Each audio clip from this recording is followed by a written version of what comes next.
Good evening and welcome to a regular Oak Harbor City Council meeting. It is the evening of April 4th. It is 6 p.m. April 4th, 2023. I'd like to call the meeting to order at this time. Invite you to stand and join us in an invocation led by Pastor Ron Lawler of the Family Bible Church, and immediately following that, I will lead us in the Pledge of Allegiance. Pastor Lawler? If you'd like to pray with me. Our Father, once again, we're exceptionally grateful for the opportunity to live in this beautiful city. We thank you for the blessings that are afforded here, and thank you for the people who make it all happen and function. Pray that you'll grant wisdom, discernment, grace, and peace tonight as they labor through the agenda. In Christ's name I pray. Amen. Thank you, Pastor Ron. Please join me in the pledge. I pledge allegiance to the flag of the United States of America and to the republic for which it stands, one nation, under God, indivisible, with liberty and justice for all.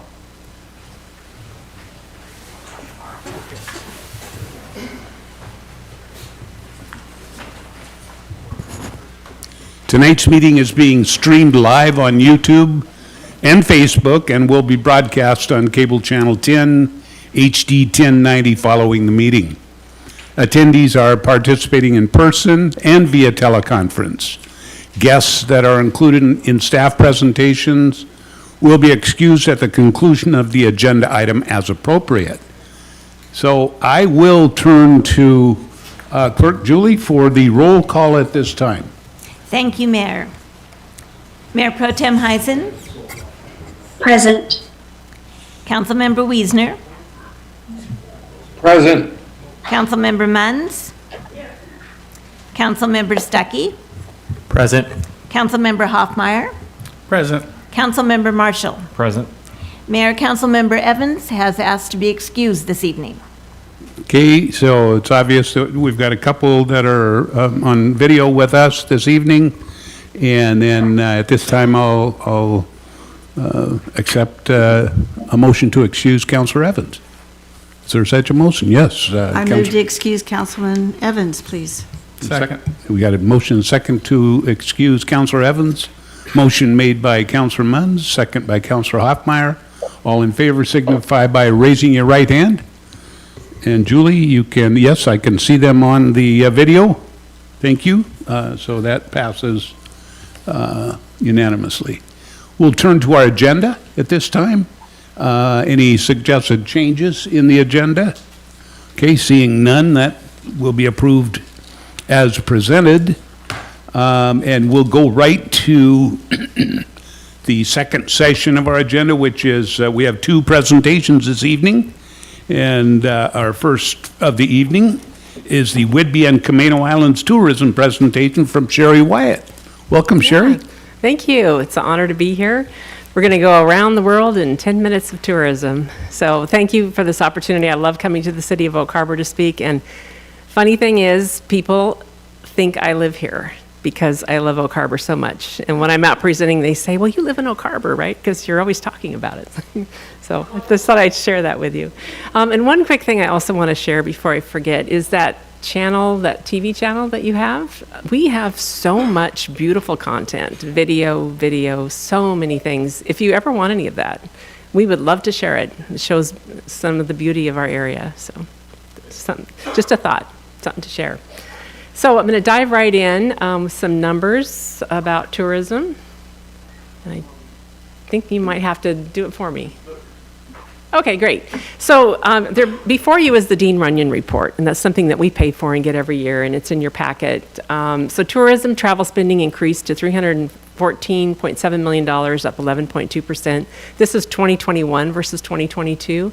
Employment grew up to 2,720 jobs, which is up 7.9%, and tax receipts generated by travel spending increased by $28.6 million, up 4.6%. So that's pretty exciting. And I will tell you a couple things about Oak Harbor's role in all of that.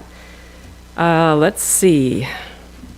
Spending in Oak Harbor is 44.1% of the travel spending of the county. The lodging of unincorporated, this is an interesting number, is 70%. but lodging in Oak Harbor is 16%. So Oak Harbor has a pretty big position in generating tourism income, and I think it could even be more. Look forward to figuring out how to do that. So next slide.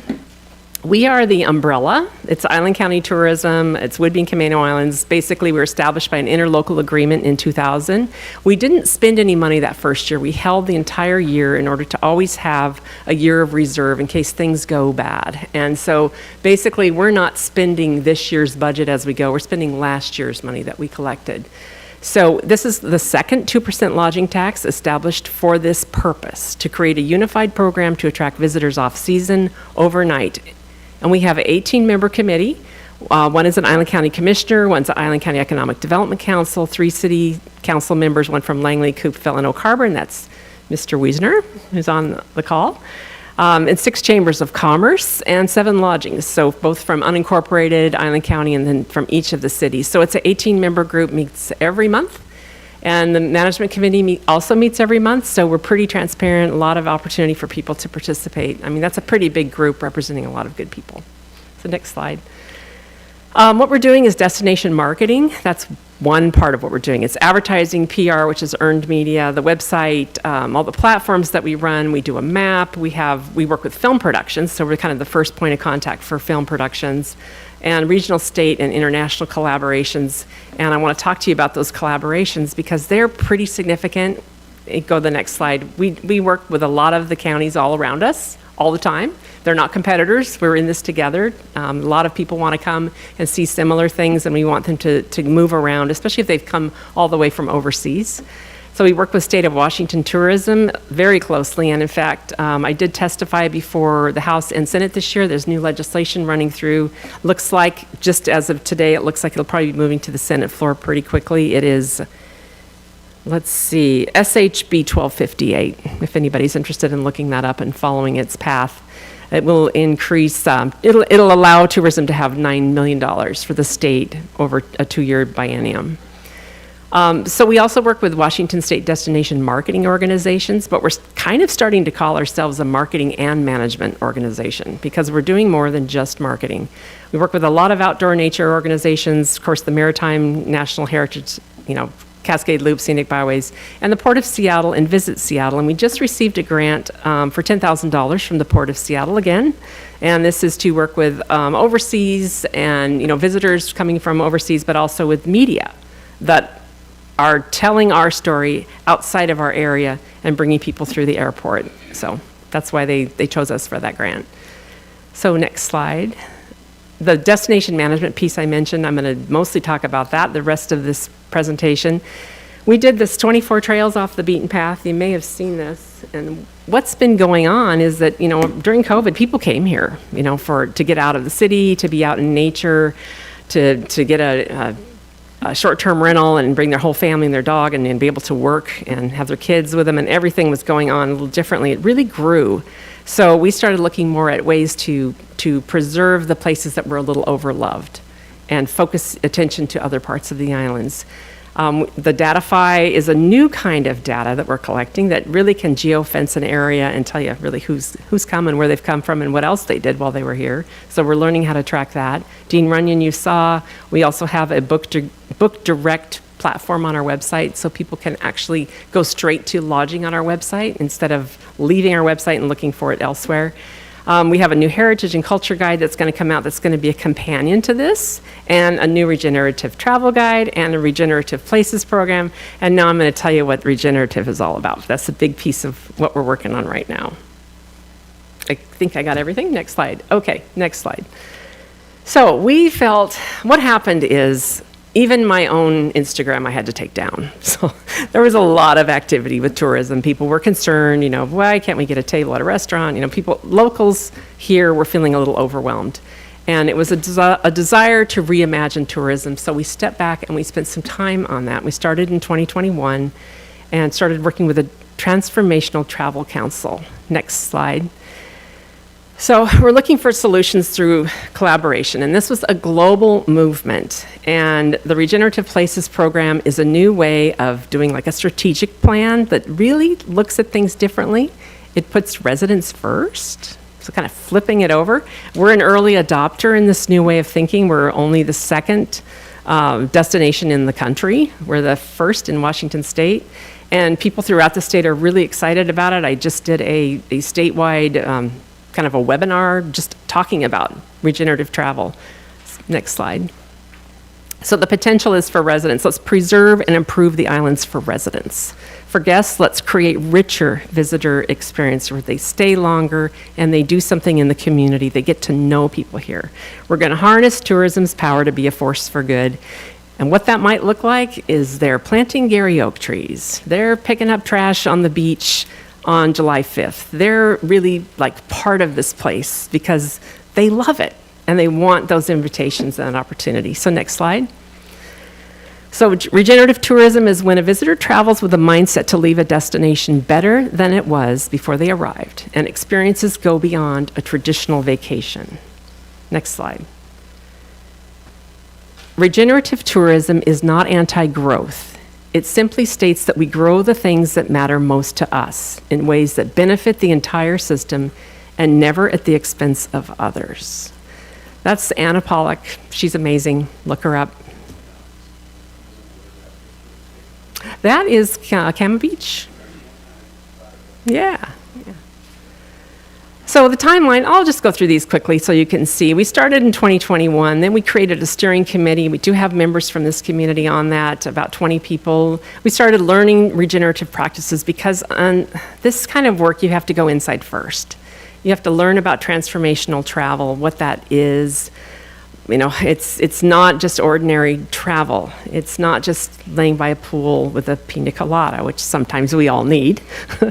But we did a lot of online and in-person workshops. We distributed an international press release because there was a lot of interest in our role in this. We did a destination assessment report, a community survey, which had over 700 people participate in our counties. It's a pretty good turnout. We drafted pillars and action steps, and we participated in other global events. And I'm going to talk about the pillars here. We also had a manifesto that I didn't read tonight, and there's a beautiful video that, again, it's just too much to show all at once, but I will make sure that that can be sent to you so you can see that as well. So updating it, we're going to complete the plan, which we already have. So these are already like almost outdated. We're engaging stakeholders. We have a whole new community rollout coming up. We're going to implement new things in community engagement, and it's taking me to places we've never been before. So we worked with, for the first time, really, Soundwater Stewards and Whidbey Camano Land Trust, Leave No Trace, all kinds of new places for us to be, that we're going to continue that kind of thinking, working with nonprofits that are already doing really good work, that maybe visitors could help them do that work. Maybe visitors could contribute some of their time.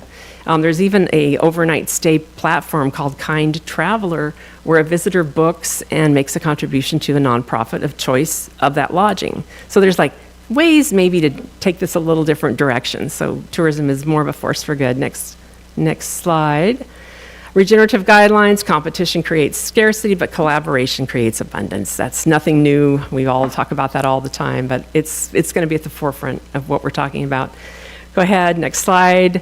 Our desired future are islands in harmony, where people and nature thrive in a culture of ongoing transformation. Next slide. These are the 4 pillars. We're going to have healthy nature, where all community members nurture, respect, and value the marine and land ecosystems. I'm just going to stop for a second and explain how these pillars were developed. We had several in-person workshops that were even overnight and very intense, and a lot of not always agreement in how to boil this down, because you had a lot of different personalities and some strong personalities, but we did come to these agreements. So that's the first one. Second is access. Cultivate a rich quality of life for all inhabitants through equitable access to all resources within Island County. Pretty powerful. Next. Bridge building. Unify all community members around a shared vision and goals, fostering collaboration through efficient communication systems. And it seems that communication is one of the most important things we can do. So we're not duplicating efforts, we're just combining and making things stronger, so that if there's for example, if there's an event happening on Whidbey that could be happening on Camano at the same time, maybe we can start looking at things like that. And the plein air Paint Out is going to do that. They're going to have painting on Whidbey and Camano. We're going to unify the county more, and it's exciting. And the last one is transformational mindset, to create positive change in the distinct communities of our islands through mindful engagement, authentic participation, and active learning. So that is it. Oh, next steps. So we're going to finalize these items. We have a few wordsmithing, I think, to do. We're engaging stakeholders. I'm really involved in that. We've brought back the Transformational Travel Council to help us. Their contract ended in January, and I put in your materials the work plan, just so you can kind of see the level of intensity. I know that might be too much information, but I thought, well, I might as well share it with you. And then also I did put in the Dean run-in. So we're going to complete that written plan. We are rebranding. We're going to come out with a new name and brand for Whidbey and Camano Islands tourism, implement the new plan, continue community engagement, and we'll keep updating the plan every year. So I think that is it. So on our website, if you go to WhidbeyCamanoIslands.com, Transformational Travel, you'll find a lot more information about what this means and how you fit in. And we really encourage the community to contact us and sign up to be part of a pillar, whatever it is that you're passionate about, and look forward to this year ahead. I think we're on the right track, and it's a new way of doing it. I know it's a surprise probably for some people, but we had to rethink it, and I'm excited about it. So if you have any questions, I'm happy to answer, and I'm also happy to come back anytime if you want to talk more in depth about anything about tourism. Thank you, Sherry. I'll turn to council and ask if there are any questions. Anybody? Yes, Councilor Munt. Thank you, Mayor. Sherry, it's not really a question, but this is exciting. And we do have Channel 10, and if you would talk to Sabrina, like if you have an event or something that's just been done or you want to feature, I'm sure something can be worked out that it can be seen. A lot of people watch Channel 10. It's amazing at times, but It's relaxing. I guess. I don't know. Anyway, thank you. Thank you so much. Thank you. Councilor Wiesner. Thank you, Mayor, and Sherry, thanks for that presentation. It's been a real pleasure working side by side with you over the last couple of years. And, like you say, every month we get together and we get to have that communication. It's so important. Mayors of the communities here on the island, the Chamber of Commerce's, with you leading that charge, and we've got some great community members, right, that are really smart and are out there hiking the trails and the beaches and understand, this kind of new age of tourism that we can bring to the island that's, not only user-friendly, but island-friendly. And I appreciate you leading that charge, and, great job, and thanks for coming. And obviously, you're welcome anytime. Appreciate you. Thank you so much. Anyone else? Okay, Councilor Hoffman. I don't have much to add to that. My first time meeting you, super glad to have you here.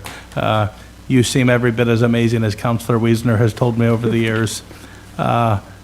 Just what a special role you play. We live in one of the best places in the world, and to be able to communicate that to the outside world, but also to share with the locals that the tourists are here to do more than clog up the roads. So thank you so much. Thank you. Thanks again, Sherry. We'll see you soon. All right, thank you so Okay, much. thanks. Okay, we have our second presentation this evening, and it is from the Port of Coupeville.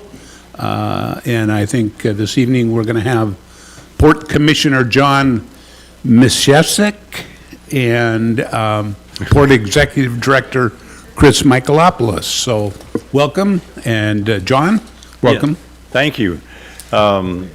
I have to say that I've actually been working with the City of Oak Harbor quite a bit in previous endeavors. I can remember working with Commissioner Jill Johnson for getting funding up the road to the technical services property that they were wanting to expand onto, but it didn't have sewer. And they were being courted by the Port of Skagit to move to their industrial park. And I used to be an executive director at the Economic Development Council, and the first day on the job, I got a message that they wanted to see me now because they were threatening to leave Oak Harbor because they were being told to spend millions more for things they didn't think they needed. And sitting down with Commissioner Johnson to get the sewer line approved to go out to that property made a big difference to it. And sitting down with their top managers and saying, what's the deal? And they said, well, we just need the city to be a little bit more friendly to us in this process. And I shared that with Mayor Severns and the city manager and the city engineer. And guess what? You guys were more friendly and they stayed. And now there's like 100 jobs out there in a state-of-the-art facility. So I've been working alongside people to help Oak Harbor, have good jobs. The port is another way that we actually got support from City of Oak Harbor for matching funds on a CURB grant to study broadband infrastructure throughout the county. So again, the port is kind of punching above its weight class, trying to do good by a broader community than its own tax district. So here's the airport, and we're trying to get an interlocal agreement that would have the City of Oak Harbor provide funding to help us take on that project. It's a big project. I would hope that everybody, if we can put up did we have a picture of the property? I don't know how many council members have actually visited the airport. You got the pointer right there. Let's see. And what makes this work? You can do just the top button in the middle. There Yeah. Okay, so, nope, we're headed the wrong way. Yeah, You had it right. no, this is supposed to be the one south of the, Yeah. Oh, did it do it itself?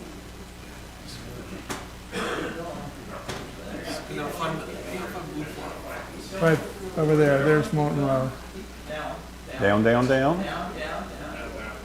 Okay, right about the middle is right there. Oops. It's moving around on him. All right, we'll get there. Okay, so, is Jerry here? Yeah, well, Blaine told me that I could use part of my time to have you explain the layout of the land. So come on up and take a minute, and that little button works the red dot. So you can kind of explain where the runway is and your property. Why don't you find it for me and I'll explain it. Okay, so there is the actual hangars. The fire department It's north. is north there, Yeah. and the runway runs along here.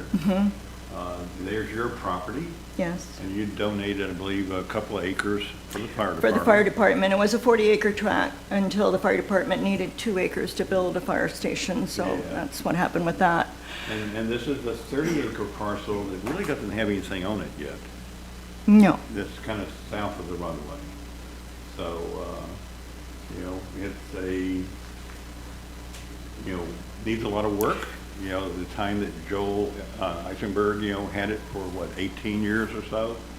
I don't know if I can do that or not, just to show you, but we've been talking for many years on extending the runway, but not in a lengthwise, because there's too many trees on other people's property, and it gets to be a big mess. So it really needs to be widened to the side, to the north. That's where our property comes in. We have held our property back from being sold for a long time because we've always had hopes that the airport would arise again. And we've been refusing a lot of offers, but that property is instrumental. Our property is. It keeps the marriage from happening on the Vanderboot farm of how many acres and the airport from merging. And There is a first right of refusal. If you buy the airport, you can have first right of refusal on our property. I don't know how much I'm supposed to explain, but Whatever you feel comfortable Okay. explaining, because it is a complex issue as it stands, is that, an offer was made to give that, who's heading up the estate. Mike, Oh, people, they won't hear you unless you're talking to it. okay. The lady who's representing the estate, the relatives that the airport is sitting in, has accepted an offer from a private individual. But Jerry, presented the information to us that there was a first right of refusal from her property from previous times. And we've gone through the legal process. She's gone through a legal process of assigning the rights of that first right of refusal to the port. And the port did make an offer based on the offer that the estate had accepted previously. So and that offer's been made to Yvette. Is it going to get messy? Yeah. It's going to be, I've talked to the individual that's made that offer and said that, as a single commissioner at a 3-commissioner port, I obviously have to convince 2 other commissioners. But I think, if he feels like he's invested some money into doing his due diligence, we could sit down, and if he will provide that information that he's generated off of his due diligence, we would make him whole again. So it's not like we're trying to play unfair.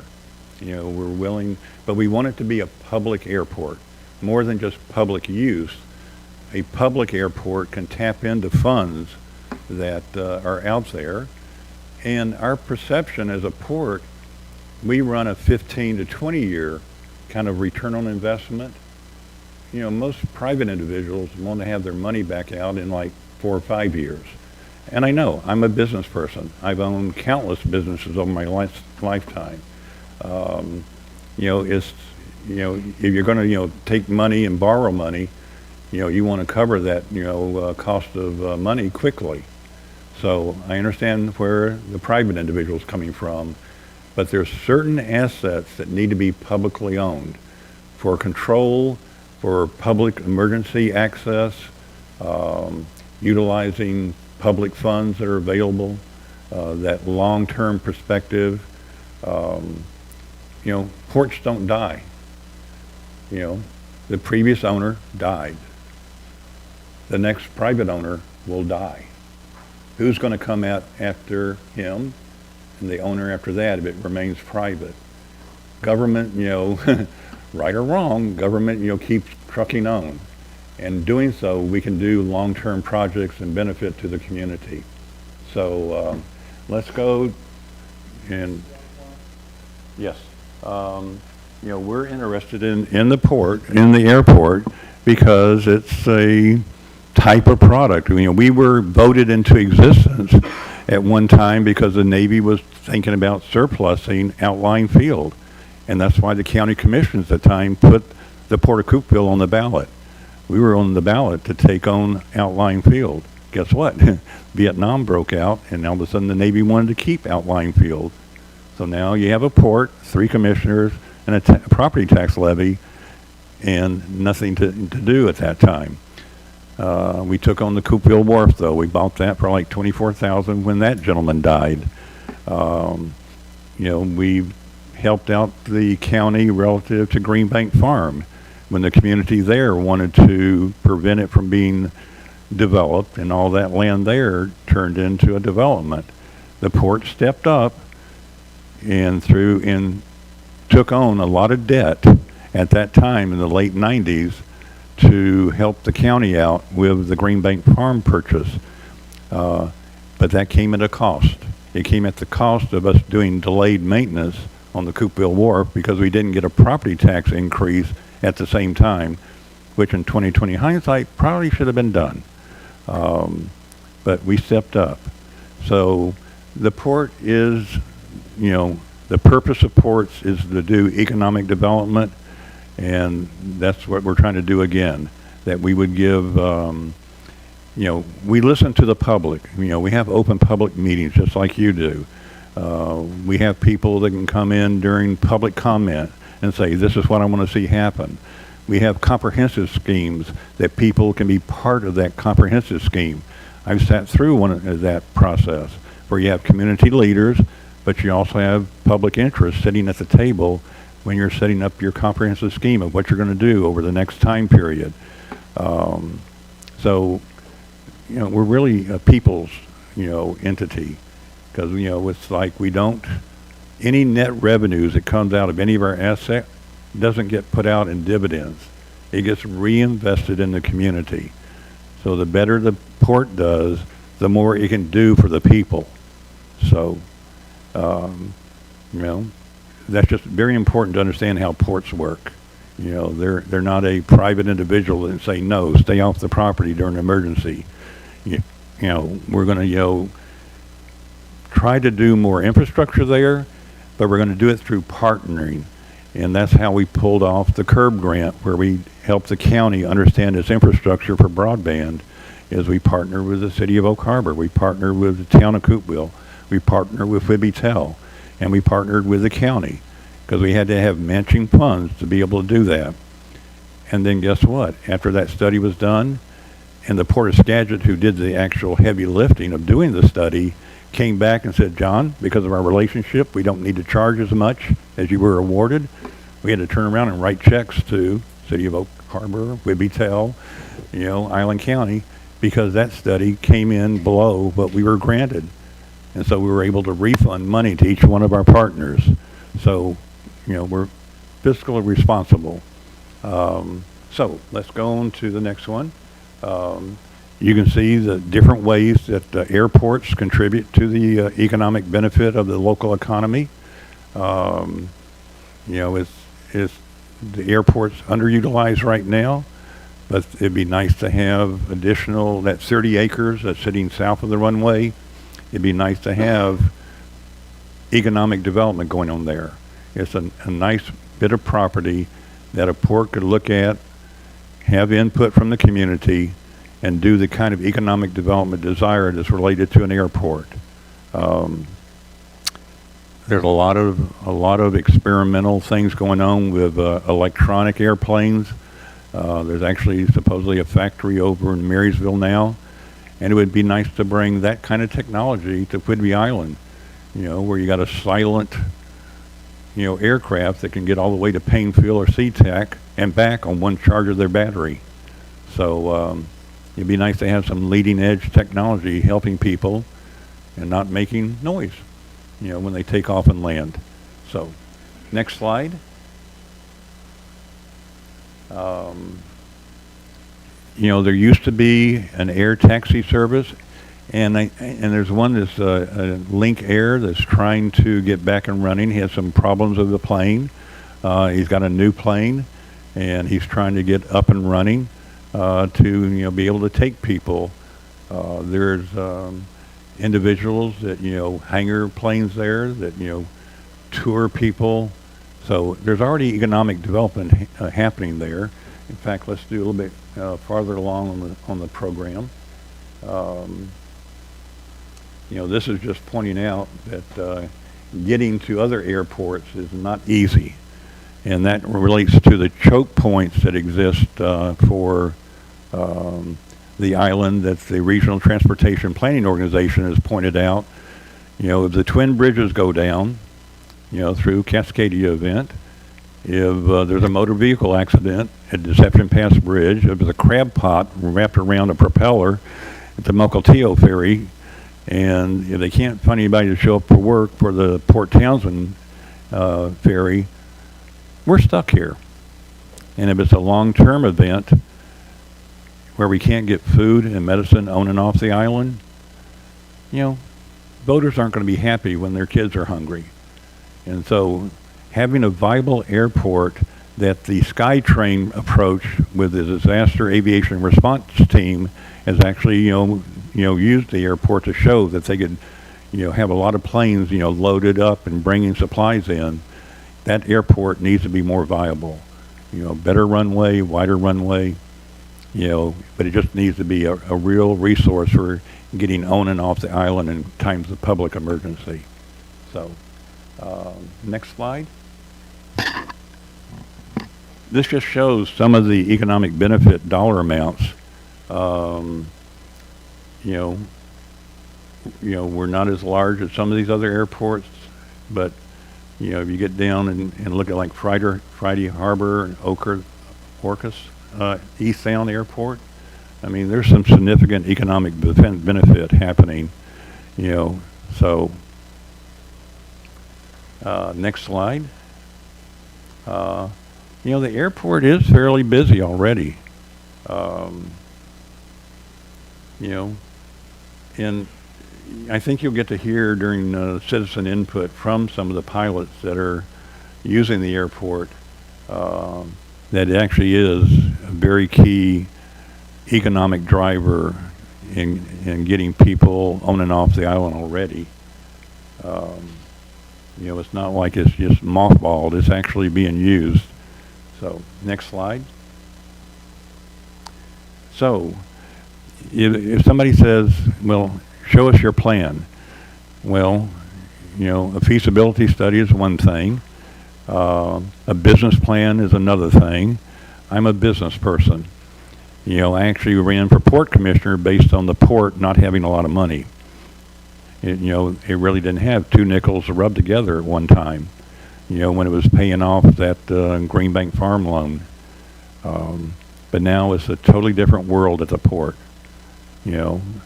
So we know how to partner, and that's it.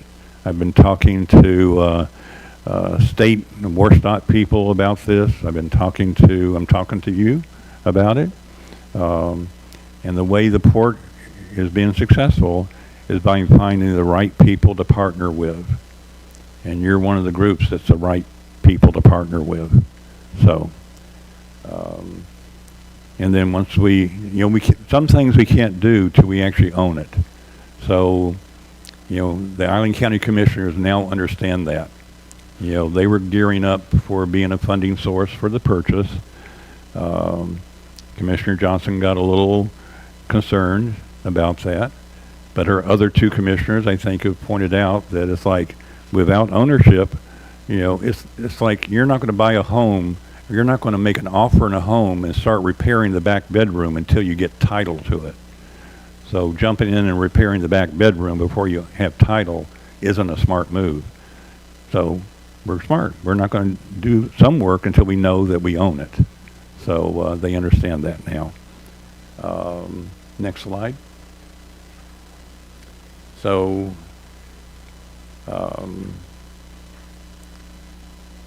there actually is a positive net revenue happening at that airport now between hangar rental and fuel sales. Now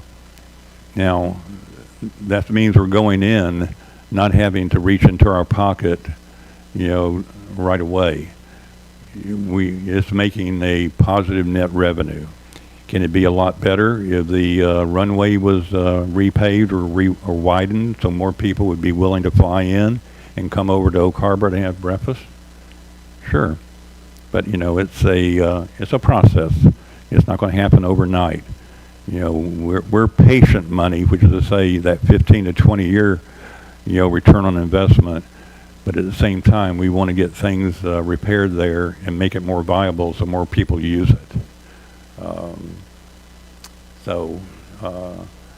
This is part of the plan that we actually, has been generated about how to go from a phased approach of take the title, do some studying, listen to the public, and then start doing what ports do.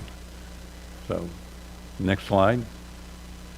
I would hope that everybody here really understands that that's a critical infrastructure for the island because of the choke points, if nothing else, from public safety, and then for economic development. If we could bring in pilots from across the country or, the rest of the state that likes to, go out, they like to fly. I'm not a pilot, but pilots like to fly, and they like to fly other places and eat out, and then jump back in their plane and go back home.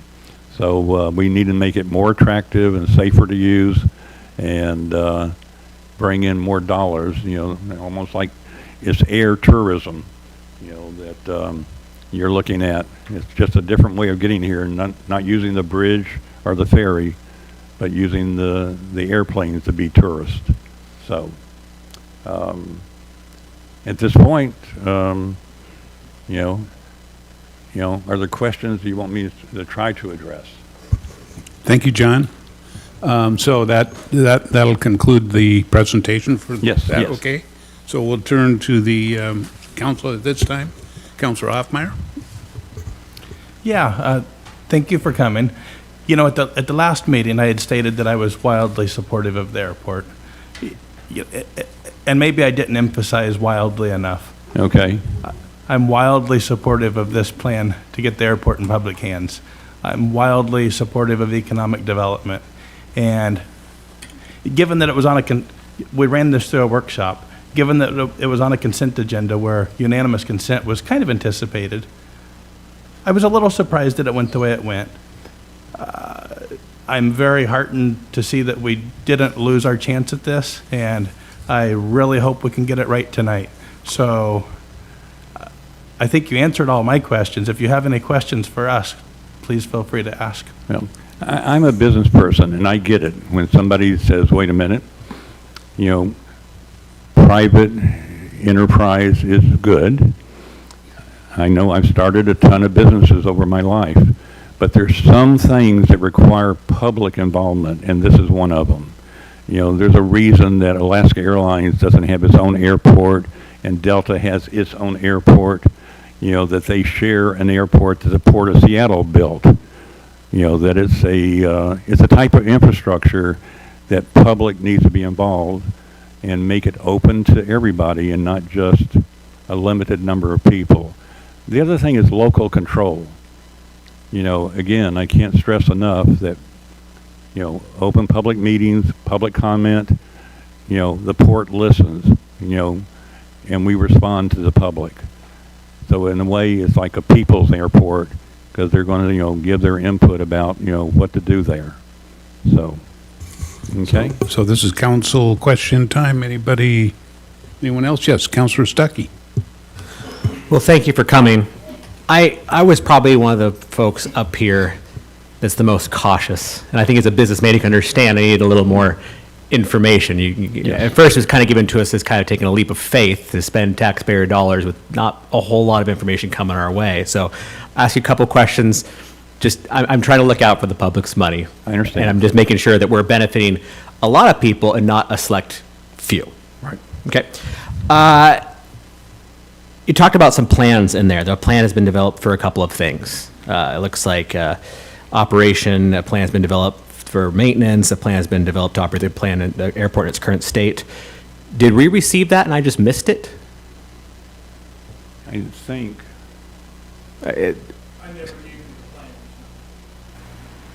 Okay. Is there a reason why we haven't been provided with the plans? I was focusing on the grant or the offer to them and the partnership. I didn't know how much the city council wanted to get into the nitty-gritty on it. Sure. So he did an overview here and gave you some detail from the plans. I mean, there's dollar amounts and there's some things in there, but certainly it wasn't requested at the last meeting. That's fair. So, but if the port is the one that has the plan, it's not a city document, and that's the issue I have. I give you the city things, not necessarily the port stuff unless you ask for it. Okay, that's fair. And to really answer your question, right on the money, is do we spend $100,000 to do a plan for something we don't own? Sure. I mean, that's part of it. And the other thing, in this day and age, most businesses are really having to pivot a lot because of staffing, because of, you can't get somebody to show up to repair your roof, to do your plumbing. One thing we've learned to do at the port, with all the things that break at the Green Bank Farm or the wharf, is we learned to pivot. Partner and pivot. That's our life. So you can plan to do something on Monday, and guess what? When something goes bluey, and you got to focus on repairing something that's moves the sewage out of the wharf building back up the street to the sewer line. You focus on that. So, you know, we've learned how you have to pivot. So a plan that you write is just a guideline of things you want to do and eventually should happen. But like any other business, Sure. pivot. Oh, and I've written business plans myself, and I know they're always subject to change. So, you've spoken in pretty vague terms, and when I say economic development stuff, and I understand the reasoning for that. Hypothetically, what would this look like if you thought, man, that was a great decision, this is a win? What would that look like 10, 20 years from now? There would be that 30 acres would have more buildings on it that maybe won't be hangars. It might be a restaurant for those air tourists, you know, to fly in from, you know, western Washington, central Washington, land, get out, you know, get their eggs and ham. And then, you know, there's actually a process where you actually get a stamp that says, I've been there, and like a decal that goes in your cars back in the 30s and 40s. You can get something stamped, and then you say, I've been there. And so there's people out there wanting the stamp for, you know, this airport, but they don't necessarily want to land there yet. So that would be, you know, having a restaurant there, maybe themed like, you know, that has like a little bit of a historic look to it, you know, that makes people say, not only is it like a stamp on my, my book, but it's like, you know, I went to an airport that's been there for a long, long time. There's supposed to be, I think, the Pacific Northwest Aviation Museum is supposed to get a free building out at the industrial park. When I talked to the Navy guy, he says that may be in an APZ, an accident prevention zone, and that they can't have large crowds there. So it'll be interesting to see how that plays out. Or maybe they want a mini museum out at the airport that entices people to stay, you know, get an Uber and get over to their big aviation museum. You know, so there's lots of potential for economic development, and maybe park tourism, park hangars, more hangars, because the Port of Skagit has gone to a corporate jet business model. So there's a lot of general aviation pilots that are scrambling, looking for a place to store their plane between flights. So there should be more revenue for the airport off of hangar rentals because of their decision. Sure. I'm just trying to see a picture where it benefits more than just private pilots. A lot of people don't own planes. I don't own a plane. I know a couple of private pilots, but I'm just trying to paint a picture for the public that's not just some private pilots that are going to be using this. They could be used by the public for other things.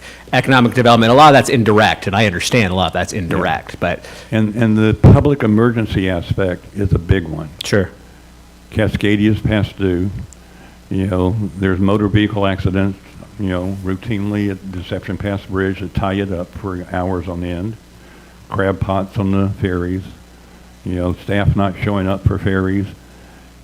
I mean, I've got a number of emails that have come in when people first heard about us, the port, you know, looking at this. You know, people saying, great, I can get an air taxi to get me to Seattle, and I don't have to fight the ferry line. Sure. You know? And I would hope that those, because I don't go back as long as some people, and I saw Link Air, $200 each way to Seattle. Well, for a lot of people, $200 each way to Seattle is a bit of a pill to swallow. I mean, that's a very small clientele that would be serving. If it's, you know, a $50 rider on Alaska Air or something, heck, I'd use it. Just two more questions here. What do you think are the odds? Because the ask from us is $200,000. We're not running it. We're not managing it. That's the ask, as I understand. Right. No one can see the future. What are the odds you think that that's going to be the end of the ask from us financially? I just want to make sure we don't buy it kind of a money pit, and then 3 years from now, we need some more money, and then we need some more money. I mean, you can't anticipate the future. I understand that, but... The best way to answer that is it depends what we're asking for specifically. Sure. If we ask for something specifically that warms the cockles of your heart, then it's up to you to want to say, that makes sense, we'll give you more money. If we ask for something, you say, I understand. Fair. It's got to be perceived benefit. Specific, yeah. Yeah, specific. And last question is, would there be a time, considering we're putting some dollars into this, and by all means, compare the county, it's a small port percentage, would there ever be an idea of an advisory committee that may consist of somebody from our council and maybe an Island County commissioner or something like that? Not that we have control over it, but that we have input in its development on a more direct level than, say, doing a public comment at a port meeting. I'm open Sure. to that concept, though I would say, I would hope that a presentation at our open public meeting is, better than a 3 or 4 minute public comment kind of deal. Sure. But we are partner crazy. I mean, we like to partner. That's the way we get things done. Sure. Well, And the way you partner is you listen to people. all right, well, thank you for answering my questions. Again, I'm not hard against this, I'm just cautious when it comes to, Yeah. to public money and not having control of the situation. And we should have been so- here before. Sure. Yeah. It's Well, you're like- here now, so. Yeah, we've been kind of behind the scenes a little bit too much, but that's a problem with ports that, as a whole. We're, sitting there doing good things. We don't toot our horn very well, and put it out there that, hey, we helped you before, you helped us before.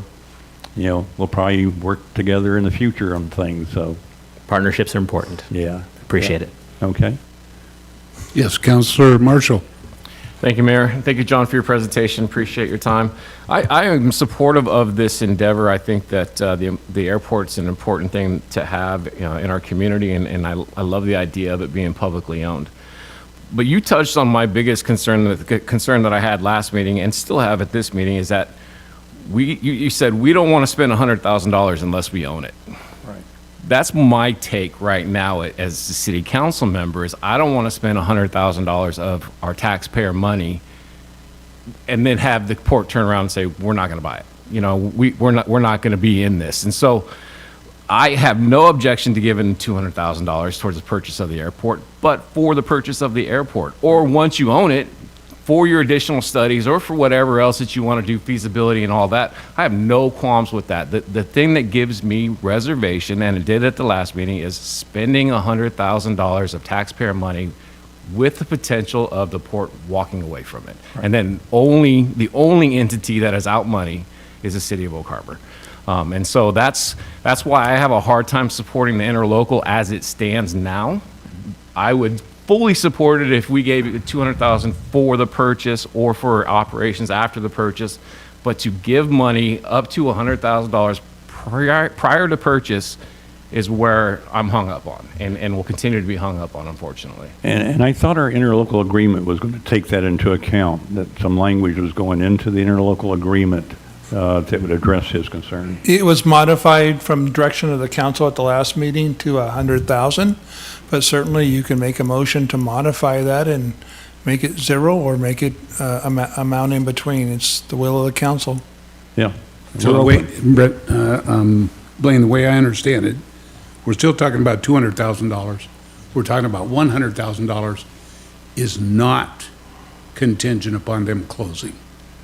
Yes, Okay? that's correct. That's the way this interlocal is set up now. That's correct. And I understand your concern about that, but then what you're saying, the other 100 definitely would not go unless they close. Yeah. Okay? Yeah, the current language is modified, so it caps it at 100,000 for pre-purchase that can be spent, but if the council wants to lower that amount, it's certainly up to the council. So maybe part of the question is, does the port have any skin in the game, dollar-wise? Sure. I'm going to rely on my executive director to dig me out of this one. Chris, nice to see you again. Nice to see you guys. Yeah, you guys hear me okay? Mm-hmm. Okay. So can I go back to the question about the plan and then lead up to this question here? Okay. Because those were fantastic questions. And I think we spoke on the phone before. The port, John talks about a 15, 20-year investment, right? While that is true, the port has really turned itself around in the last 3 or 4 years. We do have skin in this game. We do have funds for the airport. as well as other projects that we're working on. I want to talk to you about the plan really quick. There is a 60-day plan, okay, because we signed today. We signed the assignment today. As of today, the port owns the airport, and we have 60 days contingency to work out our plan and go for it. Okay, so that was executed today. So we are going to go through and look at our due diligence, and we are going to look at the soil samples. I have 3 people that are employed at the port for facilities maintenance that are experts in construction, plumbing, electrical. So there are things that we're going to look at right away. As far as a plan, a true executed plan, that's going to take about a year to do, and we will do that after we own the airport. So I, from where I sit, am looking at partnering with the county to purchase the airport, using the funds to purchase the airport, and then utilizing the funds from the city of Oak Harbor, partnering with you to do contingency studies going forward after the 60 days and we actually own the airport, whenever that's going to be. You don't know what's going to happen in the meantime. And as far as, what was the last question that came up? I'll jump forward. What was the last thing we were discussing? Was the... I think it was my question about skin in the game. Yeah. Did I hear you say, so I understand closing? Yeah, absolutely, I understand absolutely. closing. So- So what, I think what you just said is, will you be able to use port money? Port funds? For those 60 days, close, record the deed Yes. before you need our We 100? can do that. We can do that. This Before port you is need not, the this first port is one. not poor. Okay? Okay. I've spent 5 years building up our reserves so we can match grants. And there was a great question about, would you come back and ask again, ask again, ask again? I will tell you that when the wharf needed rehabilitation, we got $900,000 from the county. I have not asked for another penny. When I needed a new roof on the barn at the Green Bank Farm, I got that done. I never asked for another penny. Because now we're able to match grants. I got $6.5 million to put in a broadband project in central Whidbey. We have, $1.5 million for the wharf. We are matching grants, we're getting grants, and we're building our reserves. Great. We also have the Industrial Development District. That is for capital improvement. So the question about where we'd be in 10 years, I want to see jobs. That's why my favorite slide was the jobs. How many jobs can be created from an active airport? Not just for the pilots, but when you go to Skagit Airport, what do you pass? A brewery.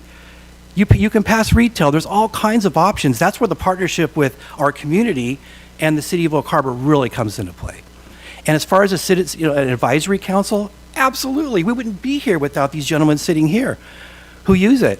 But we also know there are other voices that need to be heard, and that's where the community needs to come together. We need to invite the community together and start looking at the opportunities for economic development, because that's really what the port is about. It's economic development. So that's just what I want to say. So I think I heard that we could change the interlocal so that the entire 200 would be available 60 days when it's closed. Hey, if that makes this council, and satisfies Eric, absolutely. Maybe we don't can have to do that, and I'm way ahead of myself here, but that's what I think I've heard here, so. I appreciate Eric's response, because we have 60 days and we could literally back out of this and walk away. I personally, as an executive director, I wouldn't spend one penny of the city's money and have that be a risk.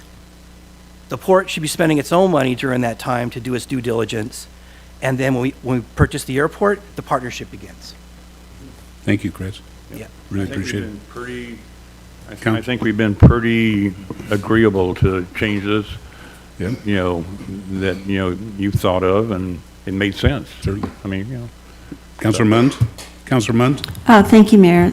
Thank you, John, and the rest of you for being here tonight. This just made it so much clearer to see some things up that we could read, we could hear the auditory on it, and we could see it. So it really hit home. I'm very excited to hear that Ms. Morgan is very in favor of putting these two land things together, because I know you're going to need more land and wider runways and things like that. So that is really, really exciting on that.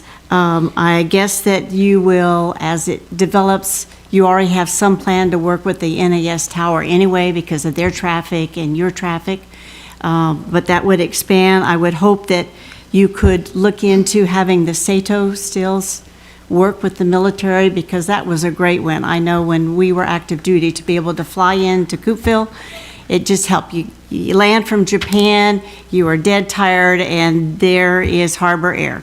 Yep. And they go, oh, well, we can take you now. You don't have to wait the 2 hours. And they Right. just load you up and Yep. took our dog in the kennel that we did cross, anyway. So that is very exciting. But I think you eased a lot of angst about spending, it's not our money, it's our citizens' money, that after 60 days, that would be great. So this is wonderful. I know there's probably at least 3 businesses I can think of that would be raring to go to be able to have either their private jet or just to be able to ship things on and off. But saves a lot of time if you don't have to drive to SeaTac. Yep. It Or needs- even Bellingham. It needs to be a public airport. Yes, it Yeah, does. That the control stays with the people. Right. No, this is very good, and thank you so much for coming. And I wouldn't mind, just for reference to, if you don't mind sending a couple of your slides to the city, and then I can just add it to my PDF file on this, I would appreciate it. They're in your packet. I didn't pull You have to it look up. at the, Are they? Okay, the slides he showed her there. okay. Yep. Any other questions? Anyone No, else? fine, thank you. Okay, not seeing any others? Okay, thank you, John, thanks again, and certainly you for your appreciate interest. your time. Yep. Take care now. Whose glasses are these?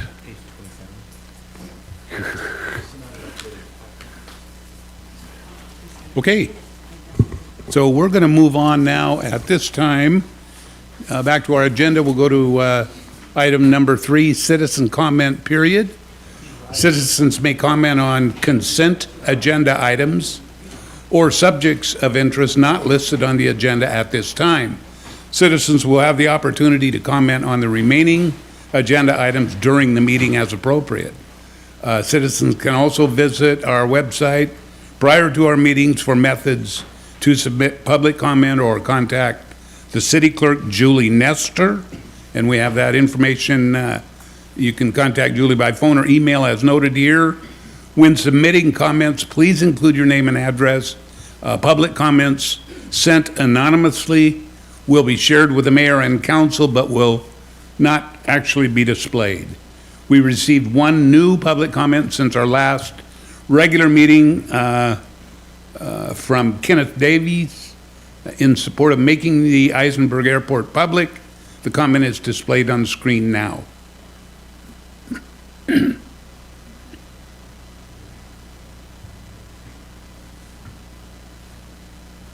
happen to be here for the same question. Yes, I did used to work for Harbor. Thank you, Mr. Davies. So now, at this time, are there any members of the public present who wish to speak to items not listed on the agenda or on the consent agenda? If so, the clerk will call your name, if we've got a list, in the order in which you signed to speak, and you'll still have an opportunity even if you didn't get on the list. Julie? Mayor, we have half a dozen individuals that would like to speak in regards to the airport, and 1 individual that wishes to speak to House Bill 1240. Okay, so at this time, rules of the council are that a maximum of 3 minutes per speaker, and then we'll try to limit this to 15 minutes. If council decides to extend that time period, it's their call. Certainly, it's their meeting. So we'll start at this point then. Thank you, Mayor. The first individual that signed up is James Wood.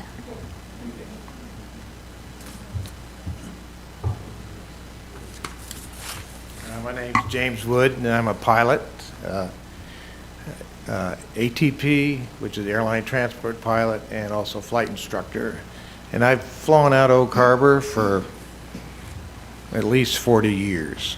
And I flew for many of the airlines out here, all the charter companies, and so I've seen a lot of progress go on with smaller airports that developed into good economical airports. Friday Harbor, for example, which was more like Oak Harbor at one time, and now it's a great economic driver for the San Juan Islands. A lot of traffic, a lot of people, a lot of tourists come there, and they have medevac service, which you could have here. With Island Air, they have Caravan airplanes that Harbor used to have, because I was part of that many years ago. And also, we had charter companies, San Juan Airlines out of Bellingham, that service all the islands and to Seattle. Kenmore would probably come back here and start up operations. You have main air carriers out of Payne Field now, and Bellingham and Seattle. So those would be feeders from here to there for anybody that wants to use those services. And they are economical, people do that. Link Air, I know the Chris Taylor, and he had quite a few people that did fly his airplanes. You say it was expensive. They don't mind paying those prices, and they're not pilots, they're just average public. And he did a lot of flights interstate within Oregon, Idaho, California, originates from here. I used to fly all your prisoners from the islands to Oak Harbor, and because the jail they used was in Coupeville, because they didn't have any jail space in the San Juan Islands, and that was a regular basis. I did it for 20 years. And also the judges, I did the judges for many, many years too, because they held court over there. So Island County has used this airport, even though it was private, for a long time. We have great fuel sales to all the people in the aviation community out here, which is all of Puget Sound in the state of Washington. It's not just because Oak Harbor or Coupeville or Freeland. This airport services the whole community of the state. And it's also very viable in emergencies at nighttime or even any time as a place to go to for any kind of aircraft that are flying. Charter services comes in and out here all the time. And you talked about you were worried about money. And so the FAA, and through our fuel taxes, not your money that you collect through your taxes here on the island and the county, but through aviation fuel taxes throughout the whole United States from all the aviation communities, that tax money is appropriated for grant money to airports. So if you buy this airport, you will be into the grant money program. I talked to the FSDO. So do you know what the FSDO is? Okay, the FSDO is the Flight Standards Office in Renton. They're the FAA. And they have a lady there who is in charge of all the airports in the state of Washington. That's her job. And you have POIs, which are the pilot inspector people that keep track of the airlines and the charter companies. So the grant, when you're in the public-owned airports, there is money, there's millions of dollars of money appropriated that will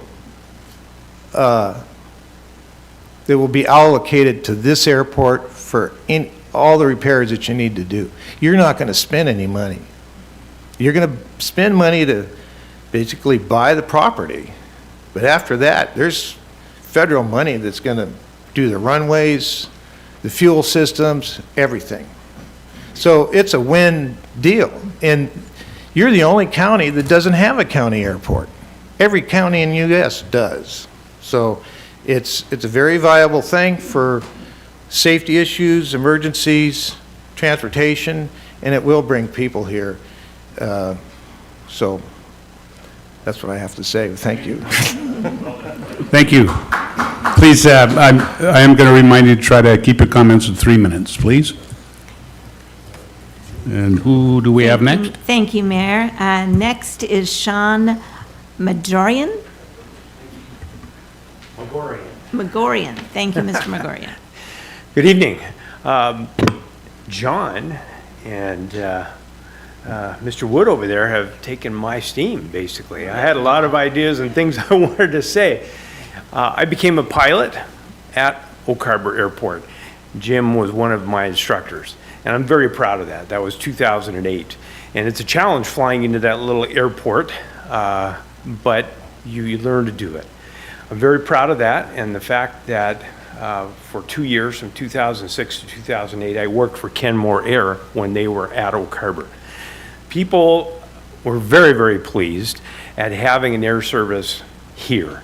And basically 45 minutes from the time wheels up until those passengers were at SeaTac Airport, 45 minutes, rather than a 2-hour commute hassling with trying to find a place to park your vehicle and shuttle to the airport. So an air service would be very good.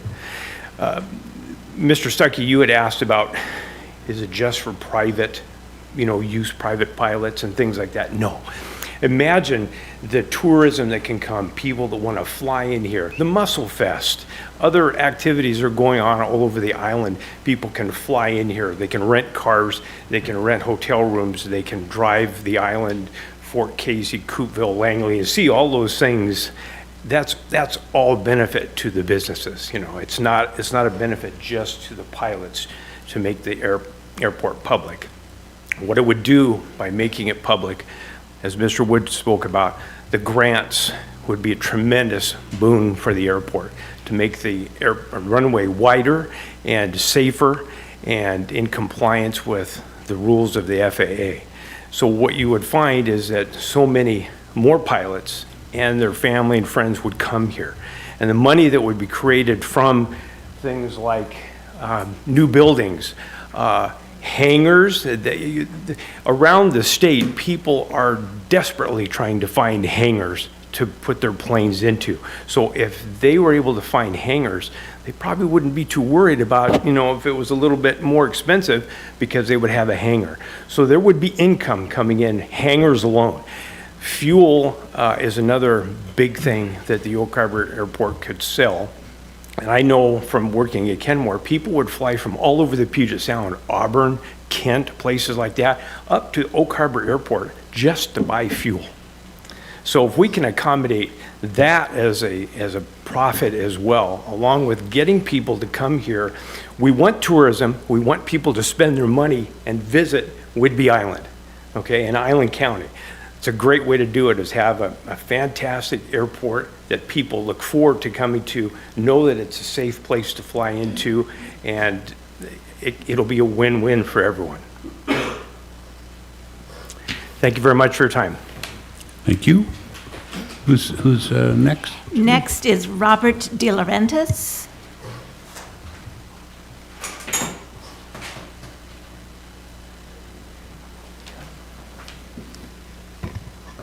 Hi, everyone. It's nice to meet you in person. I've talked to some of you on the phone, Mayor.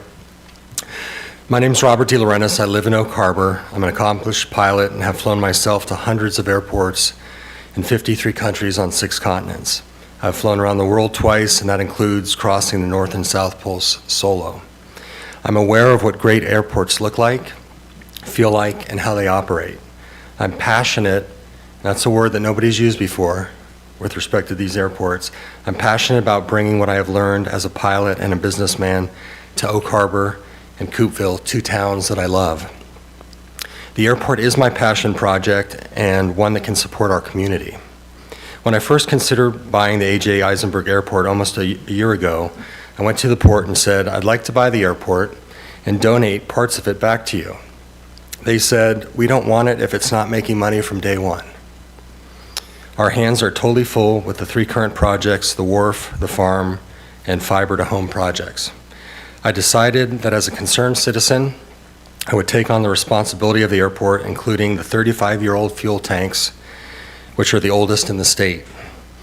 I would help reestablish shuttle service to major airports, expand emergency services, and start aviation programs for the local schools. I have also gathered bids to replace leaking roofs, faulty electrical wiring, rotting siding, and repave and widen the runway to accommodate larger aircraft. I will fund the airport with my personal money and the help of some of my 95 aviation sponsors from past projects, and bring the airport up to modern standards. The taxpayers will not be burdened with this expense.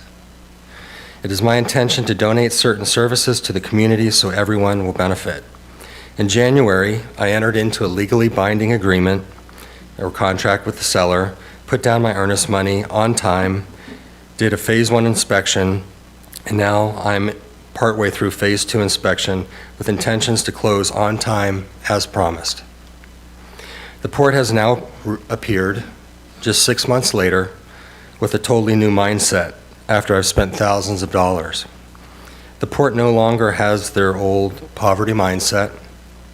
They now have funds from the Industrial Development District, IDD, and intend to spend taxpayer money without citizens voting on it, and the citizens will still have to pay. The port has no experience managing an airport, isn't located in the same district, hasn't done a feasibility study, doesn't know how much it'll cost, doesn't have the money to operate it, doesn't have an airport manager, and from what I can see, has no passion, which is critical in a project like this. This is the same sort of mindset that got the airport into the condition that it's now. The airport has never received money from the FAA. It has not even begun the 3-year process of spending money on feasibility studies, site maps, consultants, environmental impact studies, which are required just to get into the NIFIA system, which still could result in a no answer from the FAA due to its proximity to other airports. I can tell you from my year-long study of the airport, the cheapest part of the airport is buying the airport. I've been advised by my attorneys that the port's attempt to take over my legally binding purchase agreement is based on an alleged right of first refusal from almost 20 years ago that was wiped out in a foreclosure. The neighbor to the north can't deny she knew about the change of ownership because she was involved in the foreclosure. Plus, right of first refusals don't transfer like easements. To add insult to injury, the deadline for depositing the earnest money was missed by 2 days. Any one of these points invalidates the first right of refusal. The port has agreed to compensate the neighbor to the north for any legal bills that arise out of this questionable 20-year-old claim. The port would, of course, be using taxpayer money and require lots of it since litigation is brutally expensive. We all know attorneys like to litigate and charge fees for protracted legal battles, even when they are on shaky ground like this. We are headed in the direction of 1 to 2 years of litigation with all parties involved. It will be very costly, and I don't want taxpayer development money or mine to be used to pay attorneys. As long as the rule of law applies, we will assert our rights under the legally binding purchase agreement and see this issue through until completion, which may include being decided by a judge. I'm here to advise you there are legal issues related to the port's efforts to buy the airport, and if we cannot find a working solution between the parties, this will potentially cost our community years and hundreds of thousands of dollars. I ask you not to fund or support the Port of Coupeville's effort to litigate and buy the airport. I also ask you to be open to finding a solution with me to make sure everyone benefits from this acquisition. Thank you for your time, and if anyone has any questions, I'd be happy to answer them. Thank you. We're in citizen comment period, so we'll see who else is here to speak, and we appreciate it. Mayor, next on our list is Mark Herbert.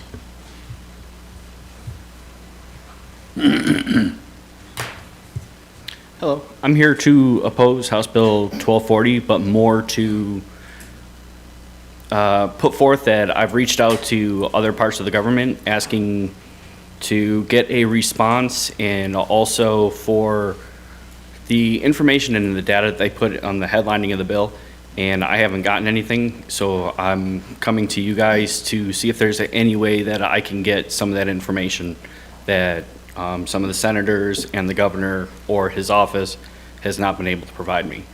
I came here 2016 from New York and loved it here, but I'm at the point where I'm ready to leave this state because of how bad it's getting. Like general people who abide by the laws, their rights are being stripped from them. Pretty soon, I won't even be able to get a gas car because of where the state is going. It's just going to a point where it's going against my beliefs. And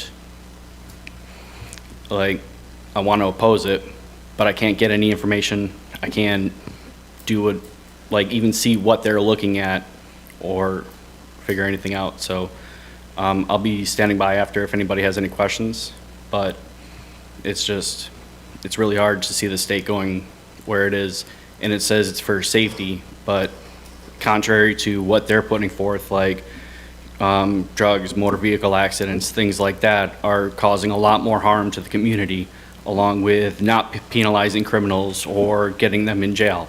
Like, which is it? Do you want to help or do you want to hurt? Because they're saying one thing, but they're doing other things to help criminals more than it is for law-abiding citizens. Thank you for your time. Thank you. So I know we're up against our 15 minutes, Julie.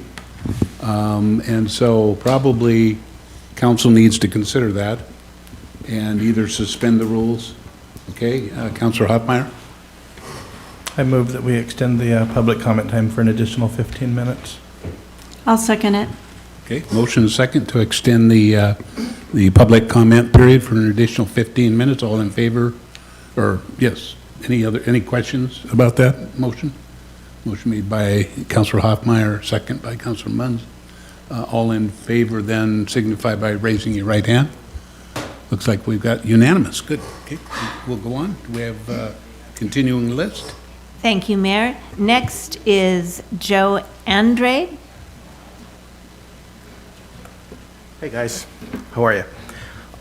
General aviation is growing at 3.4% per year and has contributed $42 billion to the United States economy. I had a conversation with a friend of mine who said, Oak Harbor's not going to run this airport. Well, what are we going to get out of it? And the bottom line is that aside from what you may perceive to be just a little club of people who own airplanes, and that's so special, honestly, there's probably more people that have more expensive boats out there on salmon fishing day than there are at that airport. At the end of the day, for example, I'm involved in a tourism project coming up for the Central Whidbey. And just to be able to tie in tourism and bringing people in, the tulip, people going out for the tulips, bringing in more and more tourism to this area is outstanding. But having transportation up to Oak Harbor, making it easy for there to be, you asked what's the airport going to look like down the road. We're talking about being able to connect people to Oak Harbor and spend their money here. And as I was just mentioning to Shane, another avenue that happens is the ability to push your market out. Whidbey Island itself is not a huge market, but when you have aviation and make it convenient for everyone, people are able to get their business off island and bring in business from off island because they have a hub to do so and the ease of doing it. I don't know if anybody here has ever tried to go to Everett at rush hour or come home, but you know, it's a cluster to try to go to SeaTac and go through the cattle call and travel anywhere these days. It's getting harder and harder, and people avoid the decision to travel just because it's becoming difficult to travel. So if Oak Harbor were to embrace the airport and encourage things like putting in a business center, I know for a fact that if there was a hangar with an office upstairs, I'm in. I'm going to rent that because it's absolutely perfect for what I want to do in my life. Everyone's trying to find a hangar. There's nowhere to go. I don't want to fly my plane to Auburn to have it serviced every year, and I can't even get in for a year over at Skagit because there's no more private general aviation stuff. They're all going corporate. So for me, being able to keep my economy local, that airport would be critical. If I'm going to spend $15,000, $20,000 a year on an aircraft, I want to much rather do it in my backyard. Not to mention it's a beautiful place to be. So I just wanted to say that, and then what he said. Thank you. Mayor, next is Jerry May. Oh, I'm sorry. I'm sorry, folks. This is why I ask you to please print your names for me. My name is Jerry Morgan. I live at 1974 Southwest Dillard Lane in Oak Harbor. If there's anything that I hate, this is it. I hate snakes. I think you could lock me in a closet with a snake, and I prefer that than this. But since the paper has made a big deal about me not speaking, here I am. And I had a lot to say earlier, but I'm a little upset right now because truth is not being told. And if you care to sit down and have a discussion with the people that really know what's going on, we'd be glad to do that. And the first right of refusal is valid. We've already spoken to many attorneys, my attorney, Port's attorney, someone else's attorney, my real estate attorney, everybody has said we're valid. And no, it did not go away with the Eisenberg, with the foreclosure. It's still valid. And right now, the port has an offer on the property, and it's valid. You know, I was married to a pilot, and we did a lot of fun things. And we'd go to Port Townsend for breakfast, and then we'd fly into Seattle, and we'd get our car and go down to Pike Place and go to Cutter's and have lunch. And then we'd fly back about sunset to Friday Harbor and have an ice cream. We had a lot of fun.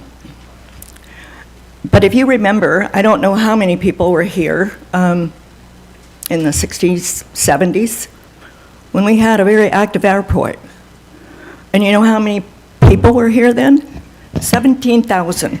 That was our population of the county. And that airport worked. People were coming and going. It was filled all the time. We had people employed. We had pilots employed, baggers employed, checkers employed. And we always saw a vision. There should be a coffee shop. There should be a kitchen. USPS would probably like it, FedEx. There should be a repair shop. There should be auto shop, or airplane part shop. There is a whole lot of economic value there. And I guess what I want to get through is, if you care more for one person to own an airport more than you care for your whole community, I want your names, and I'm going to remember them, and so is everybody else. Everybody in town is going to remember your name. Who was in charge when that happened? So you want to think about that. Our property has been held against lots of offers. This one came to me and wanted to buy it too. Actually, no, I take that back. He didn't want to buy it. He wanted me to donate it to his foundation so he could have a museum for himself. That's how that started. And when he made the offer on the property, the attorney calls and says, well, Jerry, do you have an interest in buying the property? No, not me, not me. Well, then would you agree to remove the first right of refusal? Yeah, no biggie. I can remove it, I don't care.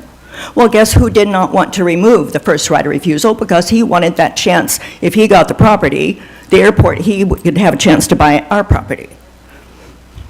I think I would cash my home in and buy it before I would sell it to him. So I'm trying to be courteous, but it's really hard when people get up here and tell you lies. And I would be happy anytime, any day, sit down and show you the facts. Because what you just heard from him is not the fact. Been a pleasure. Thank you. Mayor, our last speaker is Michael Watkins, of those that have signed up. Okay, Michael? Good evening. My name is Michael Watkins. I live at 1270 Southeast 6th Avenue. I am a veteran small business owner of Wings over Whidbey. I started about 5 years ago. It's been very slow, but I offer scenic flights, air tours out of the Oak Harbor Airport. I've actually been flying out of there for 25 years. 46 now. I started flying when I was 18 from the Navy Flying Club. I also used to fly for Salmon Airlines and delivering all those small packages and medicine to all the people in small remote islands, as well as picking up charters here. One of the things I've really missed, again, being, going to the airport, flying out of it for 25 years, is how it's just kind of slowly gone down. And one of my hopes and dreams of that airport is just for something to happen to it, to actually develop it and make it bigger and better and everything. My goal, again, to answer what does it look like in 15, 20 years? Well, like I said, I'm just a small, single sole proprietor business owner, so I'm doing flight instructing, air tours. I'd like to be busy. I'd like to have 3 or 4 more airplanes, not to compete with my friend Ken over here who owns Cascade at the Skagit Airport. But no, I'd like to employ flight instructors. I'd buy more gas. I waited 5 years for a hangar. I'm also the communications director for the Washington State Pilots Association. It's an elected position, as well as the Wings Magazine newsletter that goes out to all the airport managers and legislatures of the state. So I just would like to see something happen with that airport, make it grow, and just keep it for public use. And it will, I think it'll take care of itself no matter what, but I just want to see something great happen to it regardless. Thank you. Thank you, Michael. So that concludes the list of people who have signed up. If there's anyone else who wishes to speak, we still have, I think, 7 minutes left. And so, sure, please give us your name, address would be nice, and just come to the podium and limit your comments to 3 minutes, please. Well, thank you, sir. I appreciate the opportunity. My name is Mark Varaljen. In keeping with the aviation theme, it's Victor, Alpha, Romeo, Lima, Juliet, Echo, November. I'm a Coupeville resident, and I really want to say I'm a passionate advocate here. I don't own an airplane parked at that airport. I don't have a business that's going to directly benefit. I don't have any personal skin in the game whatsoever. I'm that person that's not the rich guy with the airport that you're asking about. How are we going to benefit from this? Well, a couple things I want to mention. We heard a figure of $42 billion, general aviation. That's the direct number. The indirect number for economic stimulus is 3x. General aviation pumps $150 billion into the U.S. economy. We are not participating in that. Now, you may say, I don't care about the airport. I don't like to fly those little airplanes. I'm not going to benefit from it at all. Well, we have a shellfish industry here. I know some people that are allergic to shellfish, they don't like shellfish. But we passionately support Penn Cove shellfish. It's a $250 million industry in the state of Washington. There's a lot of jobs there. It's just simply an industry that we're set up to accommodate here that can bring more jobs into the county. So those induced impacts, yes, it's going to promote tourism. It's going to allow businesses here on the island to flourish and expand our markets off the island. If you're roasting coffee, wouldn't it be great to put it on an airplane and take it off island right away instead of going through the juggernaut of transportation that we have now? So, big benefits, public safety, economic stimulus. The economic stimulus is huge. In the state of Washington, 8% of the state's GDP is related to general aviation. That's a huge, huge number. We are an aviation-centric state. There are a lot of pilots that will fly here. The second thing I want to talk about is just to reassure, there's a lot of funny information going on. Not just on the whole ownership stuff, which I really don't want to get involved in. There's funny information about whether or not the port has studied this and has evaluated the economic feasibility. There's discussion of, hey, we're going to take a leap first and then figure it out. No. And I'll tell you why, and this is my involvement here. As a volunteer while I was between jobs, over a year ago, I helped the port put together an economic analysis of the airport, which included a complete cash flow analysis, income and expenses, exactly how much money is left over. And we realized the previous owner was just pocketing the money and not putting any back into the airport. The airport has positive cash flow today. Now, it requires long-term maintenance. We know that. So the second part of the plan that the port's sitting on speaks to how are we going to take it to the next level? What do we have to do? Well, we need a strategic plan. And then we need to turn that into a master plan. And that's going to figure out what kind of development. Is it a business park? Is it more hangars? Is it attracting commercial aviation? Those are the kind of things that are going to be figured out in the strategic master plan. That's down the road. And that's what your $200,000 is going to help with. But there's a plan for today. And it says that today that airport is cash flow positive. And then there's a plan that says, how is it going to be managed and operated? We heard stories, read it in the paper. There's no, how are they going to manage it? There's no, look at all these guys here. They've been managing it for years.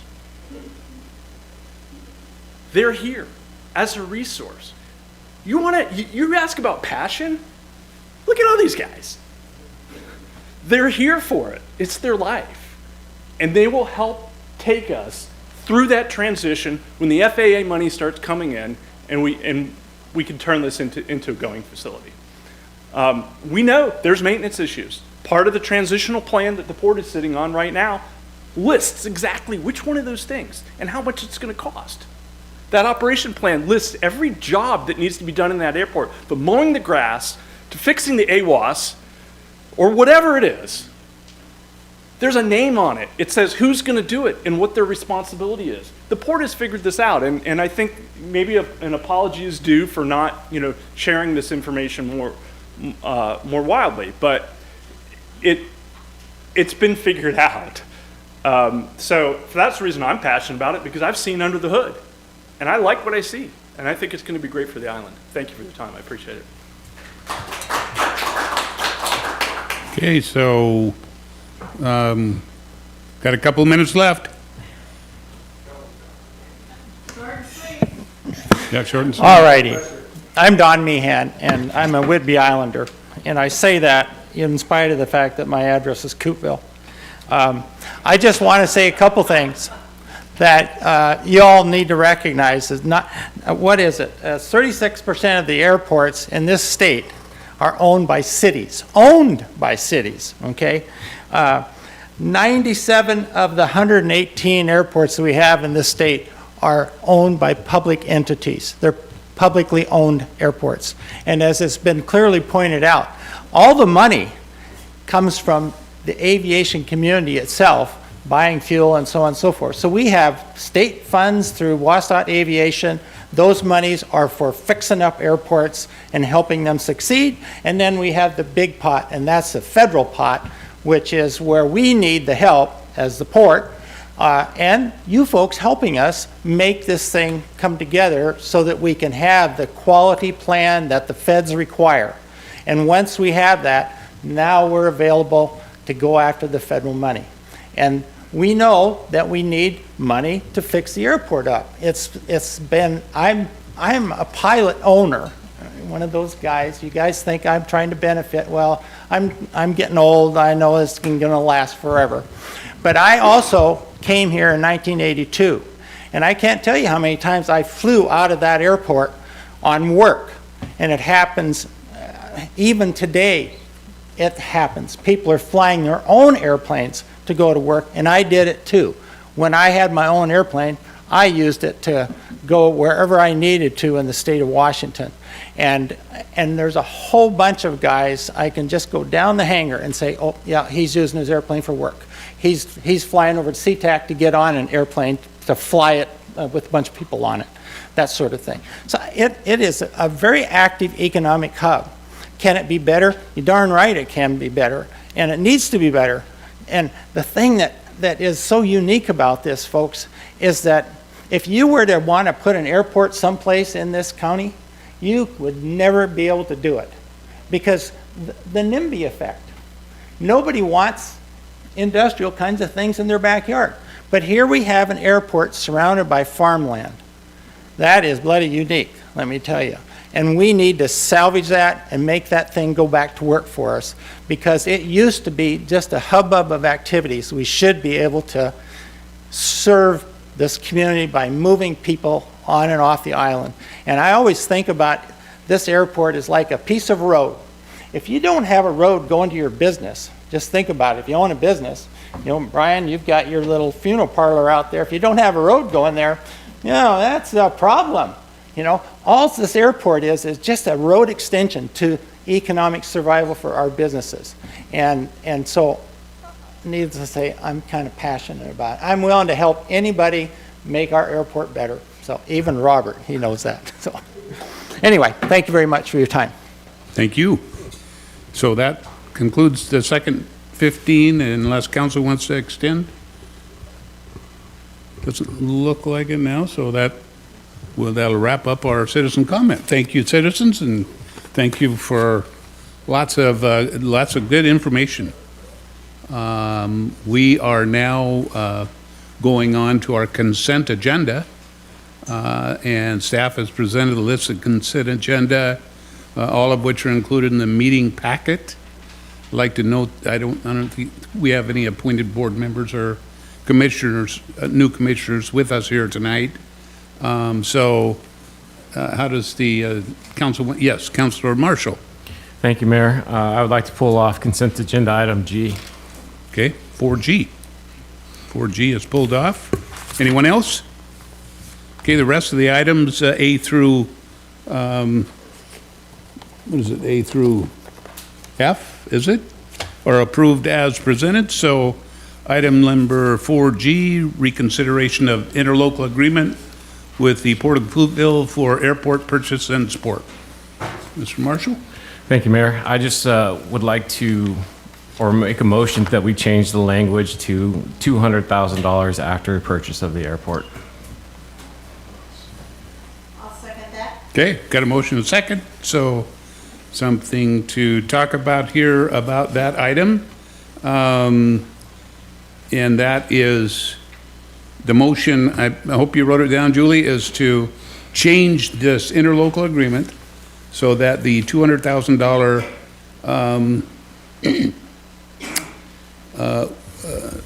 will be available after the closing of the, after the purchase? Say after closing, Mayor.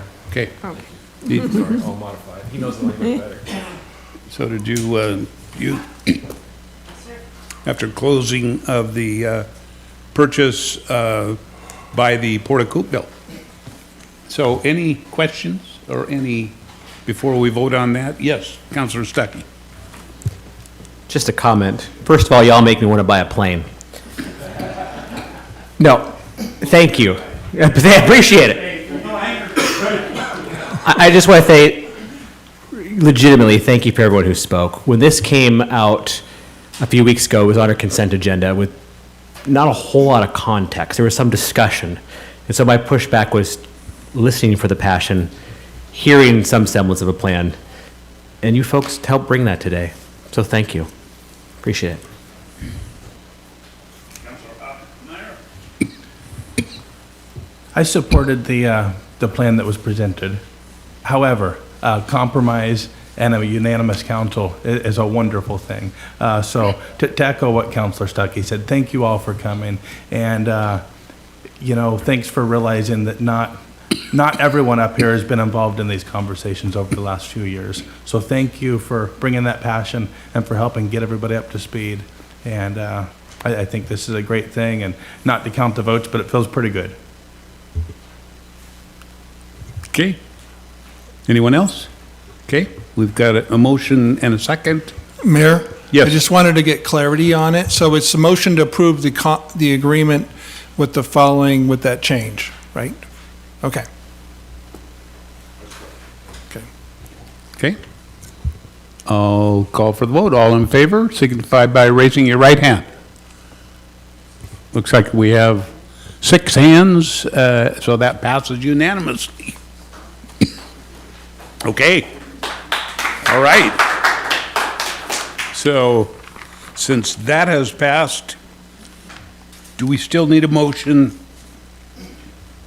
to accept that agenda item? I don't think we do. Okay, good. I wouldn't think so. Great. We're moving on. Okay. I think we are to the mayor's comments. And I too thank you for coming tonight. Thank you. I think all of council thanks you. So the Washington DC trip, Councilmembers Hoffman, Stuckey, and Wiesner joined City Administrator Oborn and myself on a trip to Washington DC and the Pentagon last week. While there, we met with representatives of the Navy, the Army Corps of Engineers, and Representative Rick Larson to discuss our legislative priorities and the need for dredging to maintain the economic viability of the Oak Harbor Marina. National League of Cities, while in Washington, several, in fact, all of the councilors and Mr. Olborn attended the National League of Cities annual conference, and also attending that was our city finance director, David Goldman.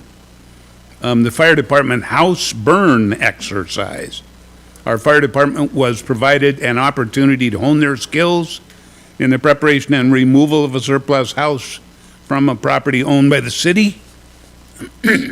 Cleanup of the property is continuing this month. Active transportation plan. The city of Oak Harbor is currently developing an active transportation plan to identify projects and strategies to improve conditions for walking, biking, and rolling throughout the city with our contracted consultant Tool Design. How do you get involved? We have an online survey and map that you can complete between April 3rd, which was yesterday, and June 3rd. You can speak with the project team at community events, one coming up soon, Holland Happening. We're going to have a booth there. You can submit a question via our online comment form. Lots of ways. Please help us create a great new active transportation plan. Chamber of Commerce, we felt that the newest tourism promotion from the Greater Oak Harbor Chamber deserves some recognition. You'll find it in the 2023 Seattle Mariners Yearbook. Tourism is an important industry for Oak Harbor and for Whidbey Island as a whole. Boards and committees, the city has openings on our Historic Preservation Board, Investment Committee, Planning Commission, and Salary Commission. Please see our website for more details. And then we have these on our screen at this time. Give you just a few minutes to look at that, and then I'll turn to council for comments.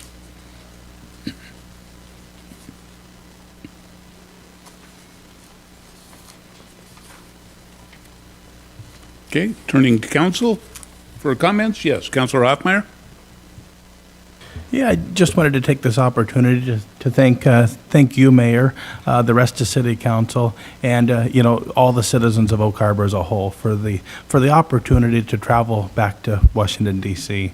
and to be able to represent the people of Oak Harbor. It's often been said that ideas don't come from Washington; ideas are taken to Washington, and that was our exact goal. But to be in some of those, pretty detailed, high-level meetings there in Washington, D.C., among the powerful monuments and, the powerful history that exists there in that city. But to have that opportunity and, really the inspiration of it was, those monuments, the history, our very democracy, has a certain frailty, and none of it means anything without the civic involvement like what we've seen tonight. And, this council as a whole has continually asked the community to, after COVID, to come back to share your needs. And I think that's exactly what is happening. And, to have the opportunity to represent those ideas and those needs back in the other Washington was very special. So thank you to everyone. Okay, any other council comments? Councilor Marshall. Thank you, Mayor.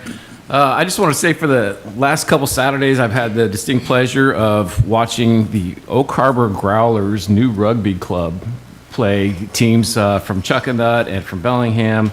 We even had a team from Issaquah that was here.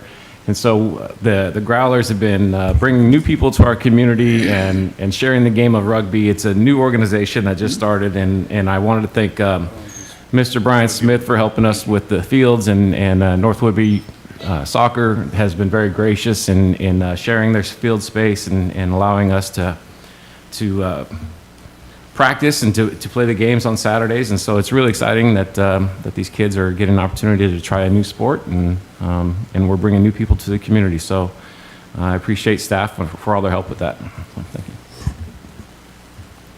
Okay, thank you, Councilor Marshall. Anyone else? Oh, they both have. Okay, I'm going to go to Mayor Pro Tem first. Thank you, Mayor. Can you hear me? Loud and clear. Okay, perfect. While you guys were in DC, I attended the Oak Harbor School District and Oak Harbor Police Department safety presentation at the school district office. I was asked to attend that on behalf of the mayor since you guys were out of town, and it was really informative. It was very interesting. They had a whole panel up there, and it involved several members of our police department and probably a dozen members of school district staff, and they went into a great amount of detail and they answered everybody's questions. The whole presentation was recorded, and so if you go to the Oak Harbor Public Schools Facebook page or their YouTube channel, you'll be able to watch the presentation, and it was only about an hour long, so it wouldn't take much of your time to check it out and get some details about the various ways in which our school and our police department are keeping our kids safe, how they drill, what their plans are and their responses are.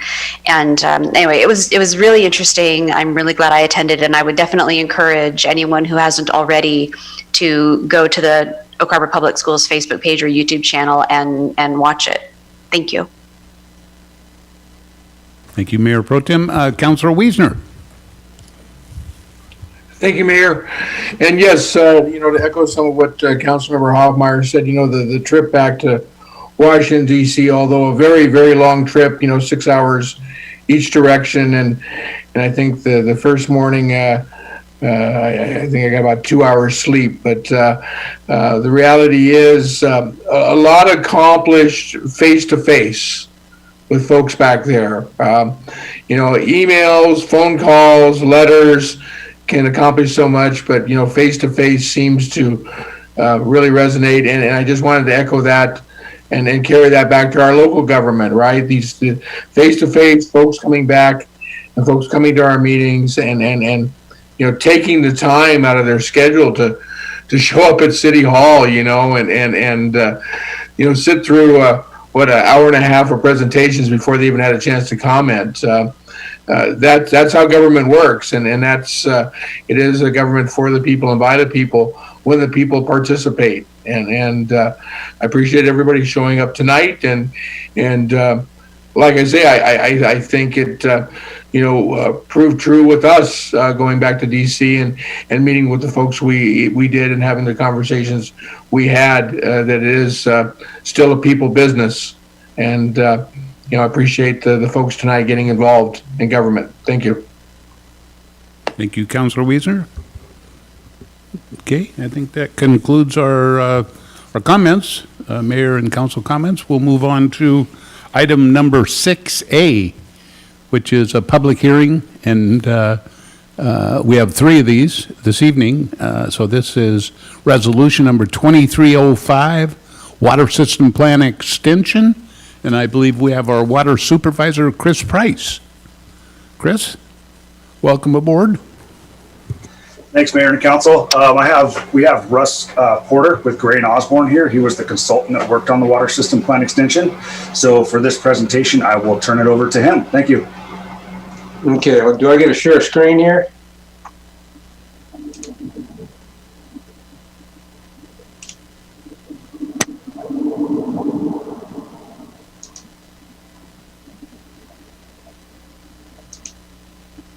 Okay, can you see my presentation? I think so. Looks like it. Yep, we can see it. Okay, I'm here to talk about the water system plan extension. Essentially, just a little bit of background on water system planning, if you're not familiar with it. Your system is required by the Washington Department of Health per WAC 246-290 to do a water system plan. The City of Oak Harbor did a water system plan that was approved in 2014, and that plan was valid for 6 years.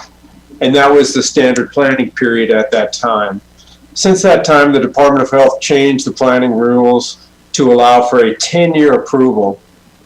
And as part of that, they allowed for existing plans to be extended for a 4-year period to make their approval last till 10 years. So that's what this is. It's just a 4-year extension of the old plan. So the extension goals were to verify the assumptions that we did in the original plan that was approved in 2014 to see if they were still valid. Set some water use efficiency goals, and modify or amend the capital improvement plan. So just a couple of things, some projects that were completed since the 2014 plan. There was a transmission main reliability study. There was an intertie between the 10-inch and the 24-inch transmission mains up by the Deception Pass Bridge. There was a telemetry preliminary study. And then there was also the replacement of the 2 alt-field booster pumps, and those are the main pumps that pump water from the transmission main from Anacortes to the downtown, to the city. So in terms of looking at population and water consumption, again, the main thing about the water system plan extension is that we want to take a look at what we had projected in the old plan to see if those projections are still valid. And you can see that in this table, we show the years. We've got the projections from the water system plan, both for population and the average day consumption, and the consumption was also less. So the projections were conservative in their predicting what was going to actually be, what was actually going to happen in terms of population and consumption.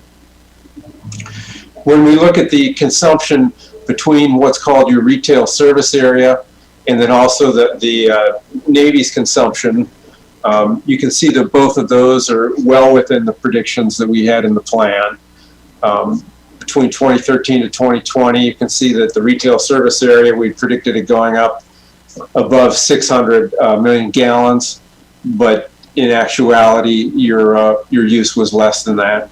Same with the Navy. We had it predicted going up above 290 million gallons, and they were well below that as well. So the projections in the plan were conservative in terms of kind of over predicting to see, to sort of stress the system, if you will.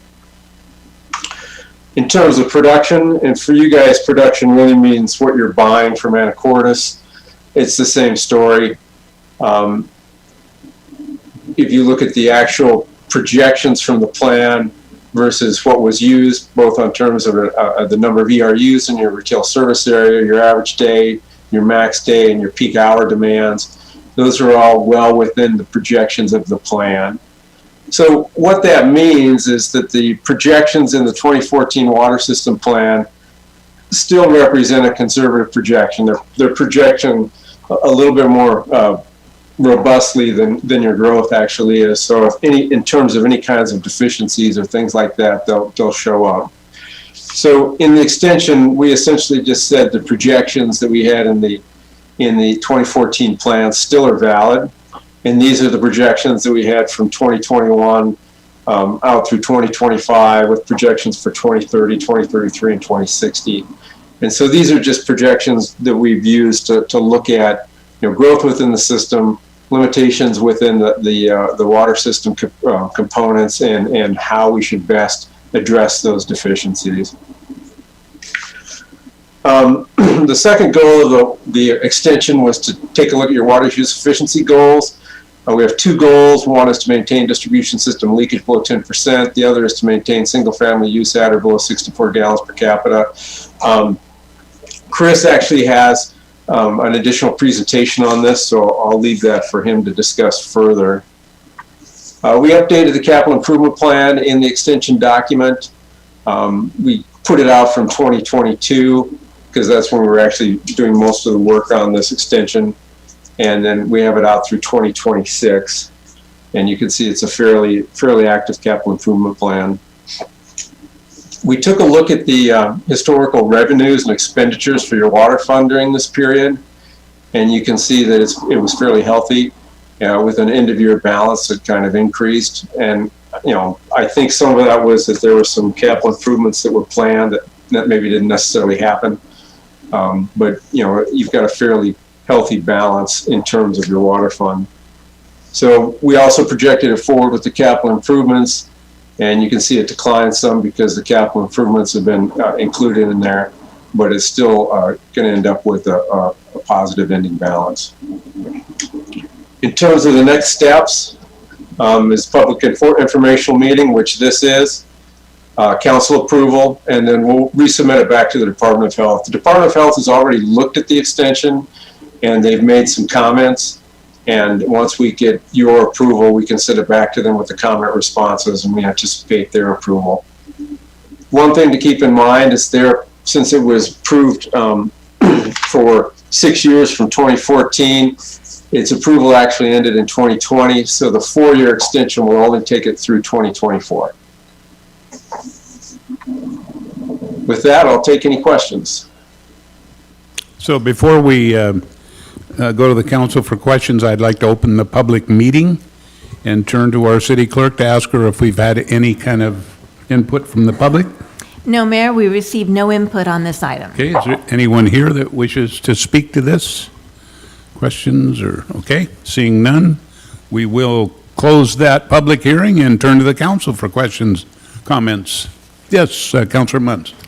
Thank you, Mayor. The studies that you have done have updated what was already done a few years ago, and it extends our 4 years to make it now on a normal 10-year cycle, correct? That's correct. And because we updated, and it seems like, I believe it was y'all, good predictors that we are still within where we thought we were going to be at this time, basically. That's correct. Yep. So we've had, 6 years go by, now we're adding 4. So you wouldn't have to do as much this next time when you look at things because we just update within 4 years. So it is a shorter period of time. So I would think it would be quicker to do this next time. Just asking if we're going to be saving some money on your consulting, that's all. Well, Maybe. Well, the next time you touch this, you'll have to do a 10-year plan, and that'll start in 2024 out through 2034. But, you're right. The basis of the water system planning is pretty well grounded. So I would hope that the next water system plan would not be that big of an effort. Good. Glad to hear that. It just seemed like, oh, now we have to cram this in here, but now we have a 10-year one. So I would hope that a lot of this information stays pretty close to the same, I would imagine. Thank you, sir. Other council questions, input, motions? Yes, Councilor Munns. I move to approve Resolution 23-06, updating the water efficiency goals. Second. No, is it 2005 or 06? So it's 2305. Okay? Oh. Okay. On 6B, not 6A, sorry. Okay? Yes. Well, I think you meant 2305, and so that's the recommended action, and do we have a second? Okay, Councilor Hoffmeyer, thank you. So we've got a motion and a second. Motion is exactly like that in the packet. That motion is made by Councilor Munns, second by Councilor Hoffmeyer. Seeing no other questions or input, all in favor signify by raising your right hand. So I can't see our other two councilors. Okay, it passes unanimously. Super. We'll go to the next item, 6B, Resolution 2306, updating water efficiency goals. I think we... Yeah, first up. Yep. Okay. Thanks, Russ. And you can, if you need to break away, you can. I appreciate you staying late for that. Thank you, Mayor and Council. I am Chris Price. I'm here to present the water use efficiency goal update. I'm going to share my screen, if I could. Can you guys see that okay? Yes, we can. Okay. So yeah, like Russ was saying, there's water use efficiency goals that are in the water system plan that need to be kind of revisited and updated and reestablished for you guys to vote on because it's just part of the water use efficiency update. So it's a required public hearing to go over the city's water use efficiency program and conservation goals. So it gives citizens and council members alike an opportunity for input and ask questions about the city's water use efficiency program. Being that this is part of the water system plan extension, again, the water use efficiency goals that were set in 2014 need to be reestablished and open for comment, public comment due to the update.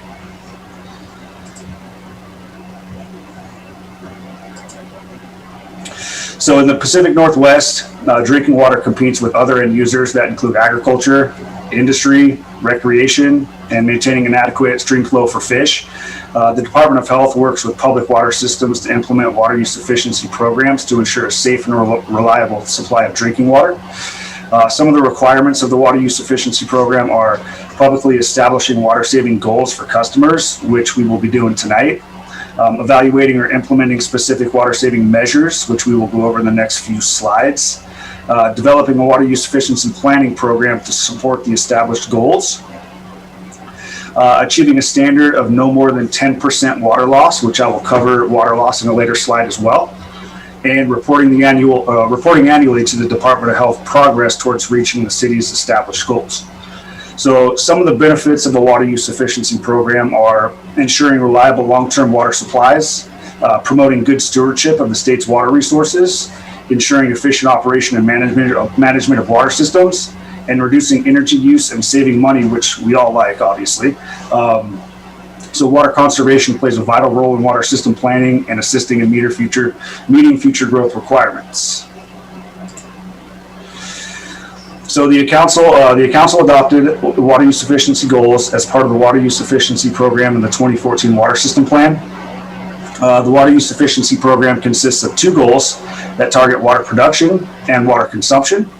Production is the supply side, which includes the potable water piping between the city's source meter and consumers' water meters. And consumption is the water registered by consumer water meters, and the city needs to work side by side with its residents to achieve its consumption goals.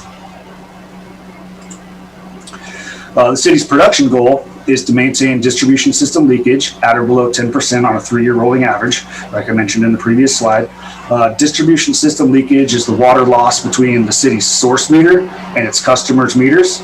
The city's distribution system leakage for 2022 was 5.1%, making the 3-year rolling average 6.1%, which was well below the required 10%.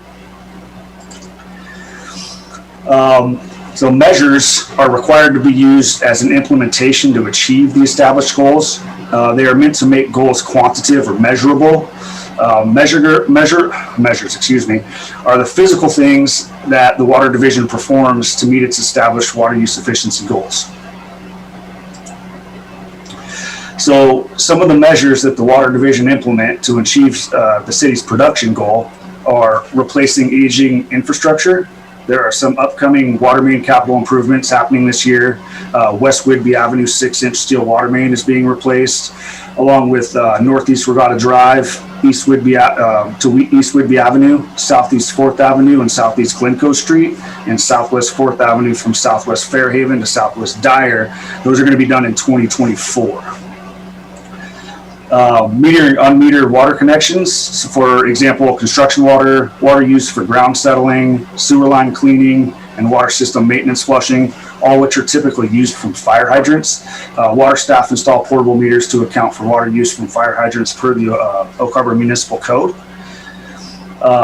Implementing leak detection programs. Water staff correlate aging water lines to listen for leak noise on a routine basis. Correlation equipment gives staff a correlation between two sensors that we put on water main valves in the street. And if leak noise is present, water staff will then excavate and then make the repairs as needed. So closely monitoring consumption reports and investigating unusual trends. Water meter maintenance. Water staff perform water consumption reporting and verify water meter accuracy and integrity on active utility accounts with zero water consumption.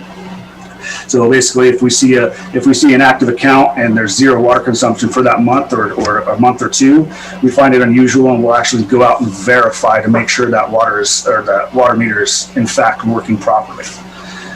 Fire hydrant maintenance and education for fire department staff on technical operation and design of fire hydrants. Fire hydrants are designed to when they're closed to drain to prevent freezing. So if a hydrant is not closed properly, water pressure can escape through the drain, and that's actually where a lot of the leakage happens. So the city's consumption goal is to maintain family household use at or below 64 gallons per capita per day on a 3-year average, which Russ mentioned in his slide. The 3-year average single-family residential water usage within the retail service area was 67 gallons per capita per day. So the city didn't quite meet the goal set at 64. However, even though the city did not meet this goal, it's the effort that counts, really. There's no repercussion for not meeting an established goal. Staff just needs to kind of explain why we didn't meet the goal and what we are going to do to try to meet the goal in the future. So the Water Division plans to increase its presence on social media platforms with water conservation education material and getting the word out on low-flow plumbing fixtures. Low-flow plumbing fixtures are available from the Water Division to city residents to meet the city's established goal. So basically, no bad things can happen when trying to conserve more water, and the Department of Health recognized the city's efforts. So this is one of the main reasons for this public hearing. It's to get residents aware of water conservation. And if residents could even save 1 more gallon per day, that would equate to 9 million gallons per year. So every drop counts. Some of the consumption goal measures that the Water Division implement to achieve the city's consumption goals are conservation rates were implemented in 2010. So the city moved from a flat-based rate structure to a tiered use structure. Basically, the less you use, the less you pay. So the city Water Division installed automatic meter reading systems with leak alarm feature, which is really neat. A water meter emits a leak alarm if water is running continuously through the meter for 24 hours. And the Water Division provides customer leak notification and assistance. So Water Division staff will compile a leak alarm report and notify customers with active meter leak alarms. And then staff will assist with identifying and locating the water leak. So we're real hands-on with the customers. Water Division staff conduct consumption reporting to ensure meter accuracy. So like I was saying before, zero water consumption on active accounts are investigated to ensure the integrity of the meter. Inaccurate metering can cause inaccurate goal performance reporting and lead to lost revenue. So in S 4, the Water Division distributes low-flow plumbing fixtures. These plumbing fixtures are distributed at the Utilities Department counter and at events that the City Water Division attends. Residents just need to show proof of being a city water utility customer, and the low-flow plumbing fixtures are given free of charge while supplies last, obviously. The city distributes sink aerators, shower heads, shower timers, and lawn rain gauges, plus conservation education material. And the Water Division also provide public education with water conservation tips via social media, local cable, and the city website. As said before, the Water Division plans to increase its presence on city social media platforms to achieve its consumption goals. So it takes all of us to meet water conservation goals and work towards a more sustainable future. Here you'll see my contact info. If anyone has any further questions or input, I would be happy to answer any questions or accept any input given. The city appreciates all citizens' efforts to reduce water consumption and conserve our natural resources, along with meeting our conservation goals. So with that, I will turn it over to council for any questions or public comment. Thank you, Chris. Before we turn it to council, I'd like to open the public meeting and turn to our clerk, ask if there's been any kind of input or questions from our citizenry. Thank you, Mayor. No, there's been no input on this item from the public. Anybody here have any questions or Councilor Stuckey? Yeah, quick question for you, because we moved through that pretty quick. There was a slide, production goal measures, and I heard, if I heard correctly, there was some work to be done on West Whidbey Avenue. Is that correct? That is correct. Does that work on West Whidbey Avenue affect redoing of that road that's scheduled for this year? Will it? Ask the question one more time. I'm sorry, I didn't hear it. Yeah, so the work that will happen on West Whidbey, explain to me one more time what exactly the work on West Whidbey will entail. So yeah, it's going to be, we're replacing the 6-inch steel water main that runs underneath Whidbey Avenue. It's got all kinds of leaks in it. And then Whidbey Avenue will also be paved after the fact from Oak Harbor Road up to Jib Street, I believe. So I don't know if this is necessarily directly to you, but that's That's my issue. We've been told countless times that that was scheduled for 2023. Every time it's come up, I've asked, are we on schedule for 2023?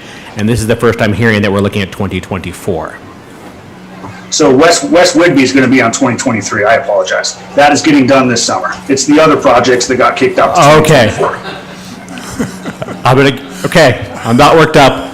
Thank you. I appreciate your time. So wait a minute, we're still in the public hearing.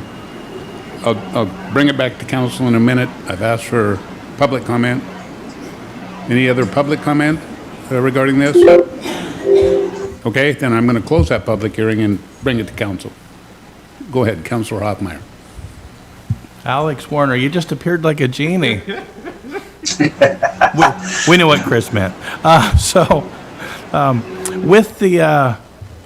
With the water saving fixtures that's offered out of the utilities office here, the aerators and the Niagara shower heads. I mean, the shower heads are actually really nice. I try to sell a lot of people on those to save water. Is there a possibility to, instead of the shower head, to actually offer a shower wand that has that same water saving feature? Just out of curiosity there, you know.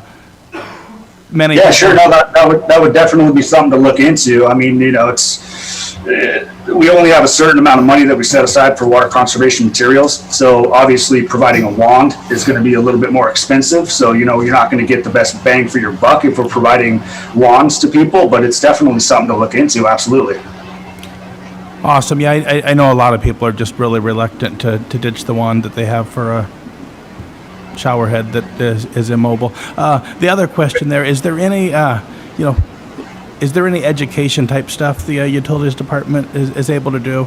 If you see an account that continually goes over on water, a lot of people might not realize this, but if you've got an older American Standard toilet or something in your house that's, using 4.5 gallons per flush, these new 1.2 or 1.5 gallon per flush toilets, they have them at Home Depot sometimes for $100. Would pay for itself pretty quick.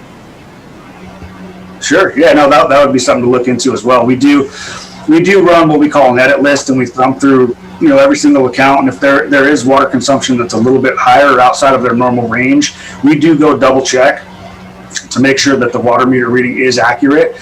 But yeah, we can definitely provide some educational material and just kind of leave a door hanger or knock on the door, and try to talk to them and educate them on water conservation. Absolutely. Awesome, Chris. Well, hey, thank you for all you do. No, I appreciate the feedback. Thank you. Councilor Munns? Thank you, Mayor. Mr. Alex Warner, since you suddenly appeared, I am sure you have a great comment of wisdom of information to give us, please. Alex Warner, City Engineer. I was just hoping to maybe add some more information to the question about West Whidbey. Was that clarified for you, Mr. Stuckey? It was clarified. If you have anything else to add, it sounds like we're all on the same page, unless you have something else. Okay. You did come out of nowhere, though. That was impressive. I heard West Whidbey come up, so I guess just a brief update. Excuse me. We've submitted to the TIB for their approval to advertise the project, so we're hoping to get it on the street soon. The water main replacement is required prior to the paving. Thanks. Okay. Mayor Pro Tem Heisen has her hand Mayor raised. Pro Tem. Thank you, Mayor. Chris, I wanted to make sure that I wrote this statistic down correctly. You said if each resident saves or conserves 1 gallon of water a day over a year, that would be 9 million gallons total. Did I hear that right? Yes. Yes, that's what I said. Hopefully my numbers were right when I did that math. If it doesn't sound right, I apologize. But yeah, when I did the calculations, that's what I came up with. Absolutely. Is that per resident, like individual, or per household? That would be per resident, yes, not per household, per resident. So I based that on the population of Oak Harbor. Okay, that makes sense. Wow, that blew me away. Thank you. Yeah, absolutely. Good presentation, Chris. Council? Yes, Councilor Stuckey. I'd like to make a motion I move to approve Resolution 2306, updating water efficiency goals. We've got a motion and a second. Motion reads exactly like the recommended action in the packet. That motion was made by Councillor Stuckey, second by Councillor Munns. All in favor, please signify by raising your right hand. That looks like it passes unanimously. Okay, great. Thanks, Council. We will now move on to item number 6C, which is Ordinance number 1975, amending Oak Harbor Municipal Code Section 3.64.501, section, and I believe it's paragraph 5 or section 5 of that, our annual permit fee review. And for that, this evening, we have our Development Services Director, Mr. David Kuhl. Thank you, Mayor, members of council. You've seen this item a couple of times so far this year. This is the annual fee review. On February 22nd, 2023, the last time we met in a workshop, the code language relating to the annual fee review was discussed. At that time, council decided to move forward with language that allows an annual fee review, but does not require one. So the new language, this is what's proposed, and that's in your packet. Annually, the City Council may review and adjust the fee schedule as needed. So this leaves it very open to the council to do whatever it wants in terms of fee increases annually. So this is your proposed motion, and we are available for any questions you may have. Thank you, Mr. Kuhl. Before we do that, I'm going to open a public hearing, verify with our city clerk. We've had nothing from the public out there. That's correct, Mayor. Okay, nobody here has any input or questions, so we'll close that public hearing and come back to council for questions or motions. Councillor Hoffman. Looks like we're ready for a motion.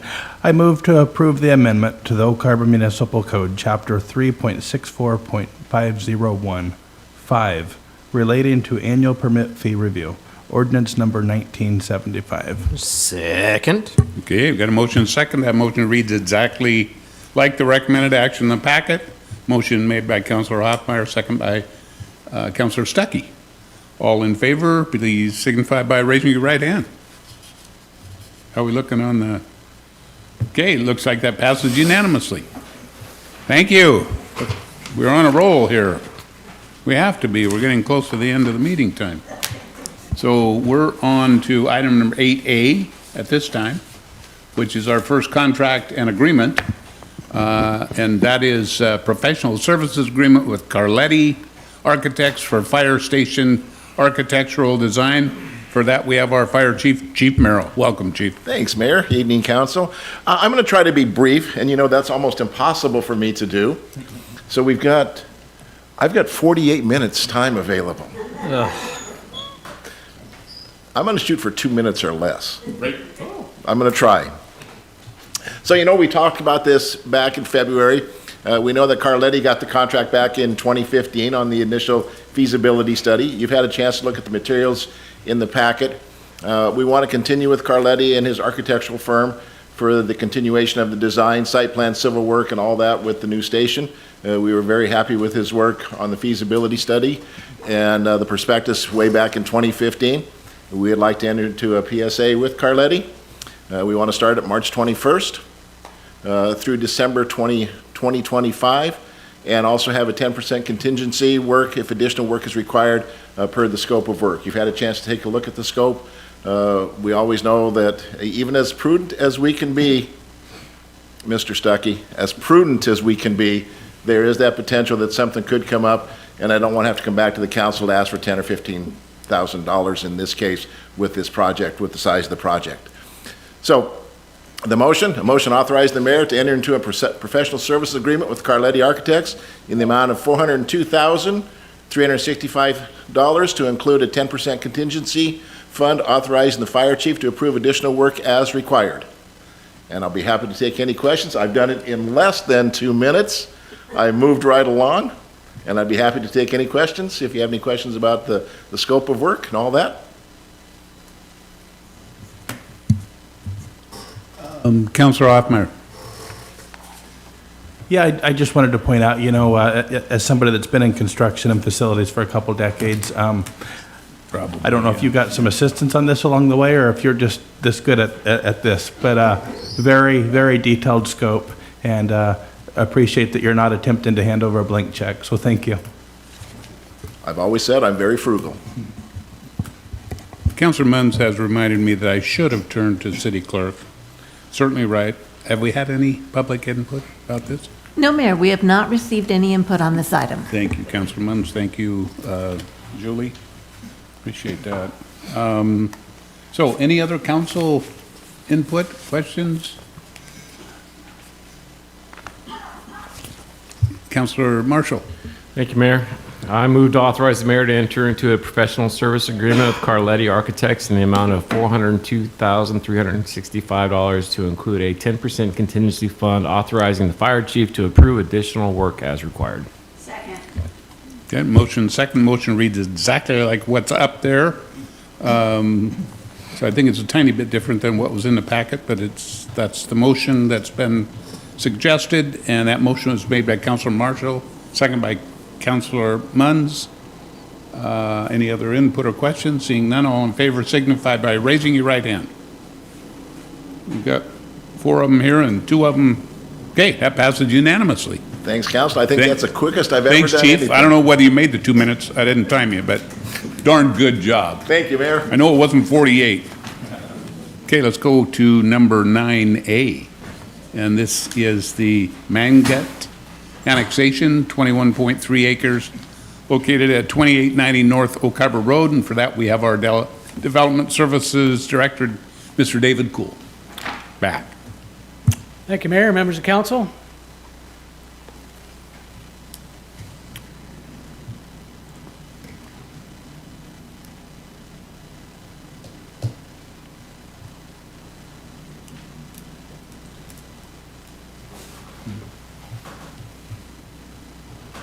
Before we get started, if you look in your packet, you'll notice that the description was the fact that this has gone through the City Council back in 2014 and was denied.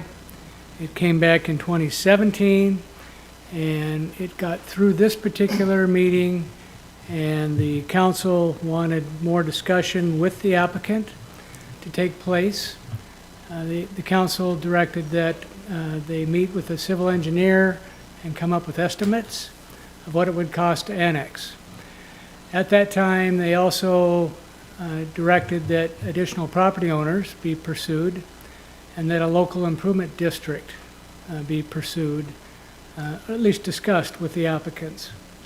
At that time, it did not go anywhere. People were not interested in forming a local improvement district, the additional people who were asked. And so at that time, the motion, it basically failed. So we are back, and we have no new information. The applicant has not supplied any additional information. So that's why we're here. The intent to commence annexation proceedings was received by a letter that comes to the mayor, and then the mayor sends it on to our department. Under state law, we're required to process this in front of council within 60 days, and so we've met that deadline. This is an intent to annex 3 parcels, and these are the same 3 parcels. One is 11.62 acres, one of them is 3 acres, and one is 4.5 acres. This is again by the Mangat family. This is a general vicinity of the area. You can see this is parcel A up here, parcel B is over on this side, and parcel C is down below. Exact same alignment as before. This is Oak Harbor Road. Gun Club Road runs along the north side of the property, and it runs over on this side as well. By the way, the Mangats also own the property out to the east. That's also zoned industrial, and so that gives you an orientation of where we are. This is a vicinity map, a little bigger map. You can see this is the area surrounded by city property in these areas, and a much bigger vacant area of unincorporated area in this area.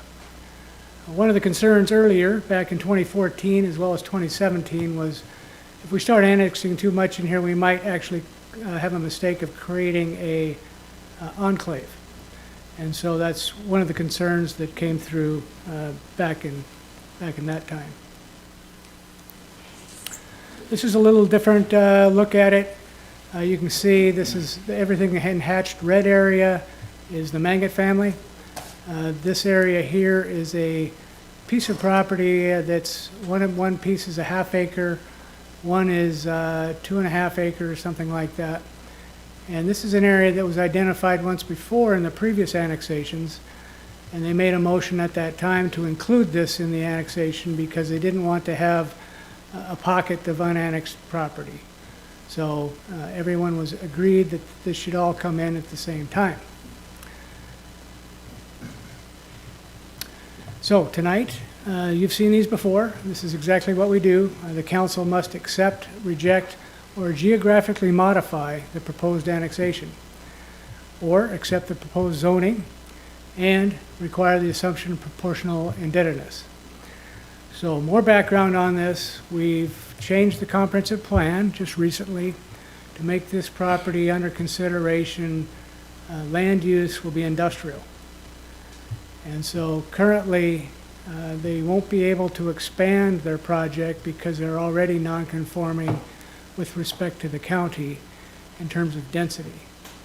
So they would not be allowed to expand the mobile home park out there under the county regulations anyway. So the thought was when we put this into industrial classification in the comp plan is that it's going through the process this year to be rezoned to industrial. And with that, the applicant had a greater chance of doing something that would be economically successful. One of the challenges we've had is it's really expensive to put in sewer and water. And sewer and water is required as part of this process for this applicant. And so we don't think that it's capitalized well enough to be able to afford to put in sewer and water. However, I've asked the Public Works Director to attend tonight and provide any more detail with respect to the exact sewer and water locations, the pump stations, how that would work. So there's also one other element to this, and that's the comprehensive plan requires certain things to be done when you annex. And so you have to make sure that you have the roadways are clear so that you don't back in and back out. You have to make sure that stormwater is taken care of. I think the fire chief may want to comment, but the comments we got back the last 2 times was that they wanted additional fire hydrants to be installed. So there's a host of issues with this particular project, and that's probably why it did not pass the last 2 times. However, we're available for any questions you may have, and again, your choice is to accept, reject, or geographically modify the proposed annexation. Options are accept as is, reject, see the comments in 2014 and 2017, or increase the scope to include additional parcels. Also, there's one other requirement. You are required to accept the proportional share of city indebtedness as an applicant. The comprehensive plan designation changed from planned residential estate to industrial, and it was that planned residential estate classification that they over-densified back when they developed it. So clearly, under the county regulations, they wouldn't be allowed to expand. So next steps, if this is rejected tonight, there's no further action. If the geographic scope stays as proposed or is revised, the applicant is authorized to circulate a petition.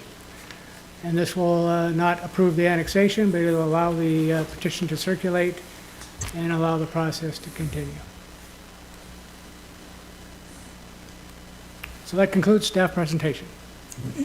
David, can I add, Mr. Cool? You bet. One more comment here, just for clarity, the reason why this property is restricted on its growth is it's above the 16th Avenue line that for noise, and so the county and us both work together to protect the airport, the Navy Naval Air Station, and so we restrict growth in those areas. That's grandfathered in, we have to allow, and the strategy staff had was talking about, given that properties north of the 16th Avenue line is the reason why we changed our comprehensive plan last year and made it, so if it does get annexed, it's in our urban growth area already, then it does annex, it goes in as industrial, which would restrict growth in that area and actually encourage it to migrate from residential to industrial. So I guess before we discuss here at the council, I'll make sure that we haven't had any input on this. That's correct, Mayor. We've received no input on this item. Okay, so council, yes, Councilor Munns. Thank you, Mayor. Having been here for all of these, and they have failed to show up, and with the mobile home park there that I assume most of them probably can't pass inspection to be moved because of how they were made, and what happens to those people to be able to house them when we don't have extra housing, I just flat want to reject it until they come back and they seem to be serious and not even ask. I mean, we've asked before to include that bit of property, 2.5 acres, is it, sir? One's a half acre and one Was is it- 2.5. Yeah.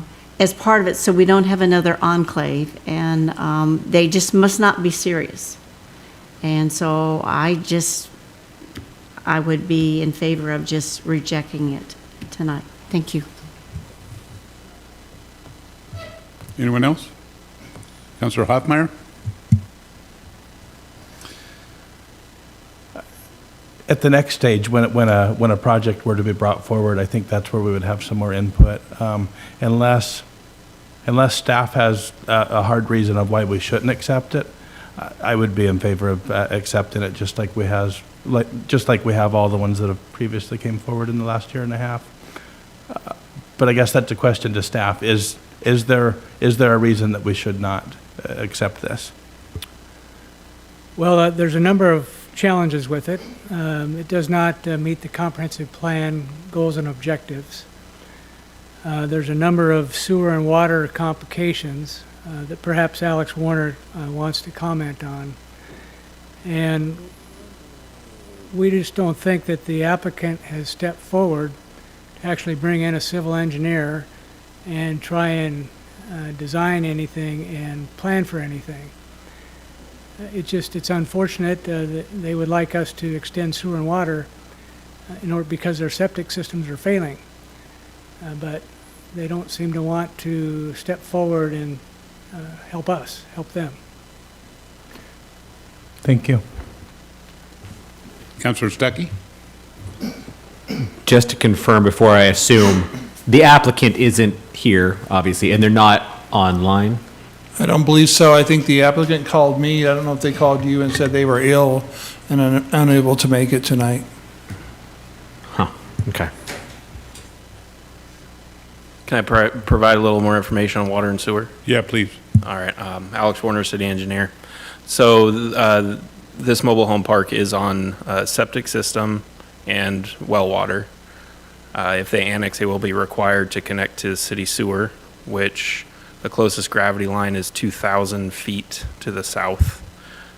So we would require them to provide a lift station on the north of their property and a force main up to Goldie Road on the other side of the valley there. The water distribution system, they'd have to extend a water main down Gun Club Road for fire hydrants and fire suppression system, and then also an extension of the water service throughout the site. So that would be in the millions of dollars to provide those sewer and water services. Councilor Marshall?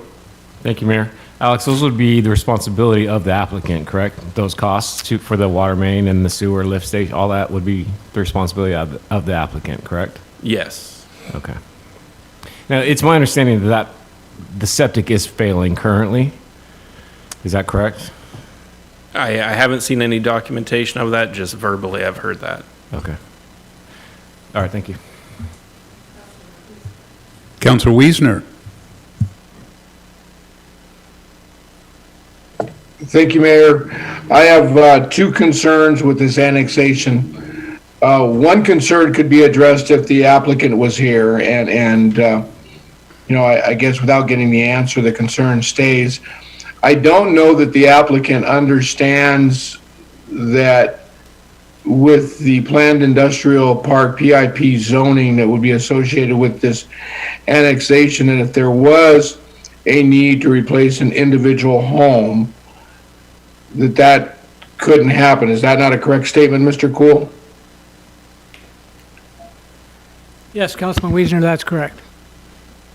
So basically, if there's a fire and a unit burns down, or there's a unit that needs to be replaced, it wouldn't be able to under the new zoning, and so it goes to the second concern, you know, for the city, right? Normally, when we look at annexations, we're looking at them as pluses. In other words, we're taking some property in from the county, we're bringing it into the city, which creates a higher density, which creates a use that would be beneficial to the city moving forward.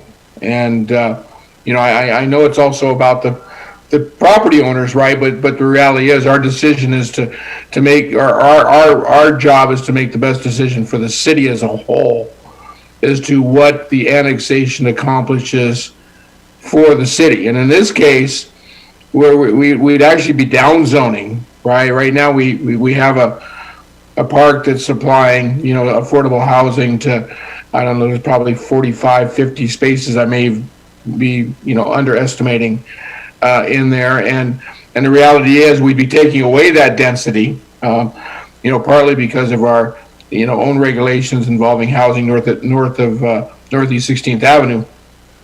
But at the same time, we'd be creating some additional parcels, which we, for lack of a better term, seems as though we have quite a few of. You know, I mean, Goldie Road is our, you know, area for industrial growth, and we've emphasized that we want to direct industrial growth to Goldie Road so much that we've installed infrastructure out there and you know, sewer and water runs to facilitate that industrial growth. And it almost feels as though we'd be adding more industrial property to the city, which is actually not a type of zoning that we really have a need for right now, right? We've got some build out to do currently in industrial zoning property. So, you know, I guess those are my two concerns. One is I don't know that there's a huge benefit to the city, unless somebody can point it out to me, that you know, we're adding land that we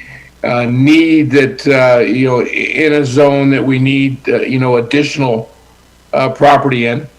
And then secondly, without the proponents here, I have a real big concern that whether or not we would be going through an exercise to approve an annexation that ultimately nobody's going to want. I don't know that, you know, I'm not convinced that they realize that the reality is they're taking away some density from their property with that development. Now, with that said, you know, maybe there's a specific project out there they have in mind. Maybe there's something in mind that they have for the property, and maybe they have a developer coming in, and maybe this could be our next big industrial project in Oak Harbor. Maybe they have the contacts for that. Maybe they have a particular buyer or developer in mind that needs this property to be annexed into the city in order to make that project work. And again, without the proponents here, I don't know that, right? So if in fact this is an issue that the proponents did reach out to the city administrator, and there's something preventing them from being present tonight, I'm going to suggest that is there a mechanism, Mr. Cool, by which we can, I know we have the 60-day window to converse in, but is there a mechanism where which we can, you know, move this, table this to another council meeting until the proponents can come? I mean, you know, without them being here, there's so many unanswered questions, I guess, and I would hate to just make assumptions, deny this annexation if in fact there was a big plan out there. Mr. Cool? Councilman Wiesner, I can't answer the question of the legalities of whether or not you have to actually act tonight within the 60 days. It sounds like you probably do. But I think in the written discussion that I've seen from the applicant, they don't have a lineup with any industrial developers at this time, and they hope that maybe someday they can. But we just don't have any information from them that suggests they're ready to develop. Well, yeah, barring that information, you know, it wouldn't be something I would be willing to be able to support. Thank you. So if council chooses to deny this, they just simply make a motion to deny the annexation. Councilor Munns. Thank you, Mayor. I move that we deny this application at this time. Second. And motion second to deny this application at this time. Any questions or input? Seeing none, all in favor signify by raising your right hand. Looks like we've got a unanimous council on that. Okay. We've got 15 minutes and one more item. And then an executive session, but we'll deal with that. We'll go on to 10A at this time, which is professional services agreement with Economic Development Council for Island County for County Economic Development Strategy. So this we have Mr. Blaine Oborn and our Economic Development Coordinator, Mr. McCaslin, Steve McCaslin. So are you presenting? Yes, I'll do it, and I think our Economic Development Coordinator is here to add additional comments here and provide some support. So a SIDS, which I learned through looking at grant projects with our new, she's been here a while now, so not quite new anymore, Wendy Horn, our grants administrator. We learned that this, what a SIDS was when we were looking at grants. And so the city actually went to the county and asked the county if we had a SIDS, found out we did not, and the staff advocated that the county do that. They spoke with the Island County Economic Development, or the Economic Development Council for Island County, EDC, and they came up with a plan to spend $85,000 to develop a SIDS. A little bit more background here. I'll just kind of go through it. You have this in your packet for all the detail here. So the city would be part of this, and like I mentioned, the city was part of the request. Next slide, please. And just a little background, the EDC will manage this project and provided availability for the city, 3 cities and the Island County, and it would benefit us for being able to apply for grants.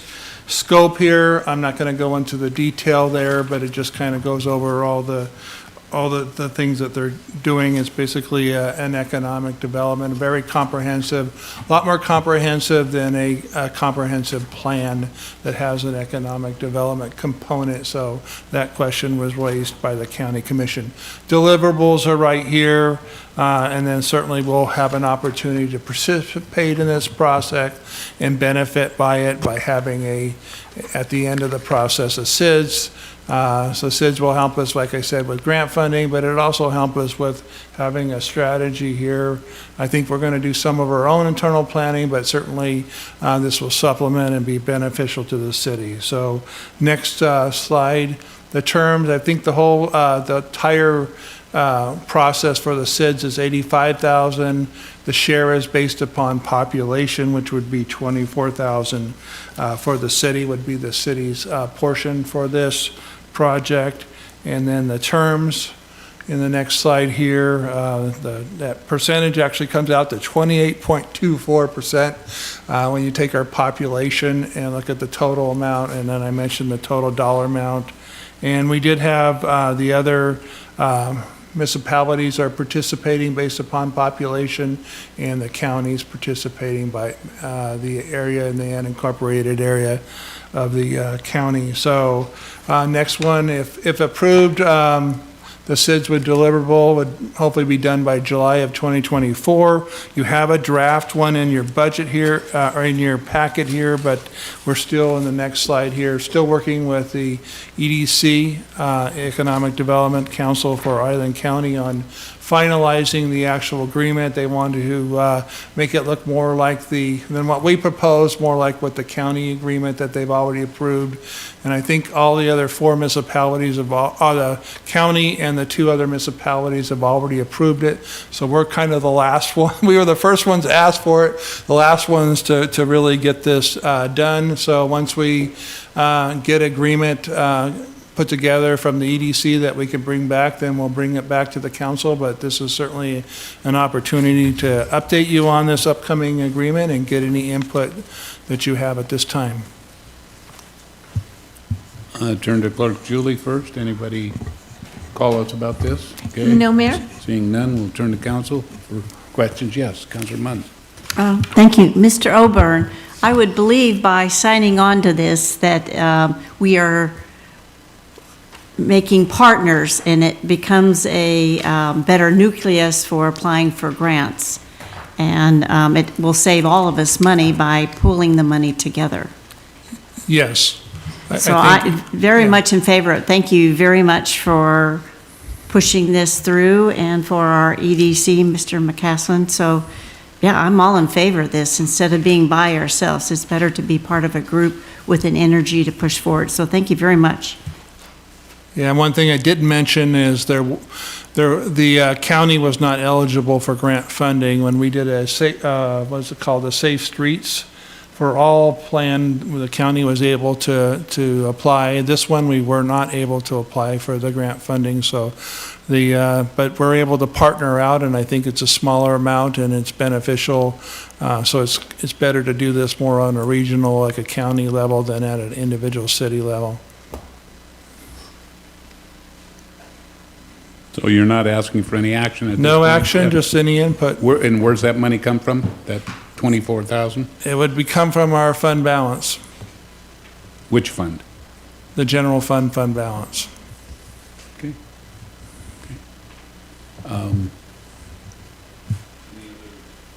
Questions? Okay. Then I guess that'll conclude that item. And we are scheduled to go into executive session at this time to consider the selection of a site or acquisition of real estate by lease or purchase per RCW 423110. The anticipated duration is 20 minutes. Action may or may not be taken, may or may not be taken upon return to the open session. Executive sessions are not open to the public, and we're going to go beyond our 9 o'clock time. So I'll need a motion to suspend our council rules and extend the meeting. And I'll rely on you, Mr. Oborn, to help me determine when we're going to have council back out here. Yeah, if we extend the meeting, I'd give us more time so we don't have to come back and do the motion to extend the meeting further. So I hope we don't go to 10 or 10:30, but I would suggest that would be in the motion, just so we don't have to come back out again. So are you talking, why don't you give us a time? Can't you? 10 or 10:30. I just don't want to be tied into staying here. Well, I won't be staying here. No, we're Somebody not else will going close the meeting. to, I don't anticipate going that way, but I know, Mayor, if we go to 10:30 and we go to 10:35, then we got to come out. Okay. Extend the meeting, and so I'm trying to avoid that. Any motion? Councilor Marshall. Clarification, just a minute. If we say 10:30 and we get done at 10, then we can't come back out of it until... No, we're leaving the time for the executive session to 20 minutes. You're just extending the time that you can Okay. have the whole meeting. Two different things. I know it's easy to Okay, got get it. Sorry, got it confused. And so we anticipate the 20 minutes, but I'm just saying if you need to do a motion for extending the meeting, just go a little longer so we don't have to come out and do it again. Because we can extend the executive session just by a nod saying we're going longer, but we have to do a motion to extend the meeting beyond whatever time you set. So I entertain a motion, Mr. Marshall. Thank you, Mayor. I move to suspend our normal council rules and extend our meeting time to 10. Second. 10. 10 o'clock. Do we have a motion, or a second to 10 o'clock? Second. Okay, we've got a motion and a second to extend our council rules. Oh, I'm sorry. We still have, okay, I'm going to say we do have a motion second. Did you have a question before the motion? Tara? Are you talking to me? Yeah. I just wanted some clarification. If our executive session is 20 minutes, why are we extending our meeting for an hour and a half? That just seemed excessive. Well, we're going to extend it to 10, so that would be an hour and 5 minutes. And if we're done. 10, okay, I heard 10:30, sorry. Yeah, no, we cut that back to 10.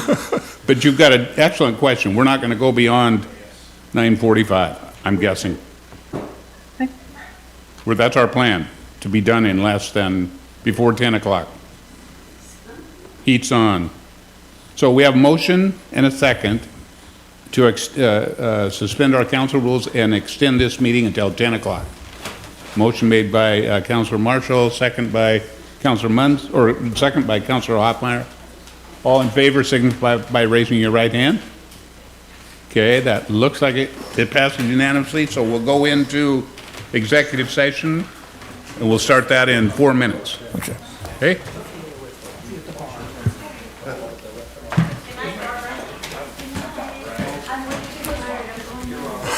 Not staying around this time.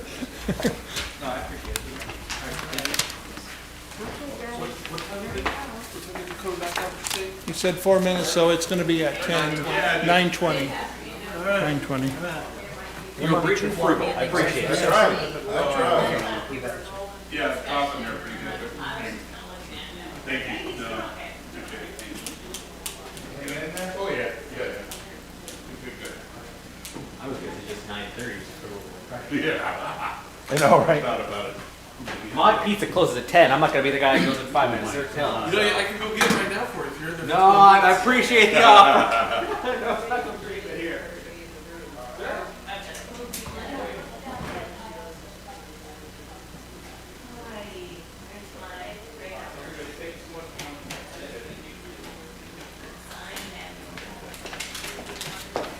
We've started.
turn mine on.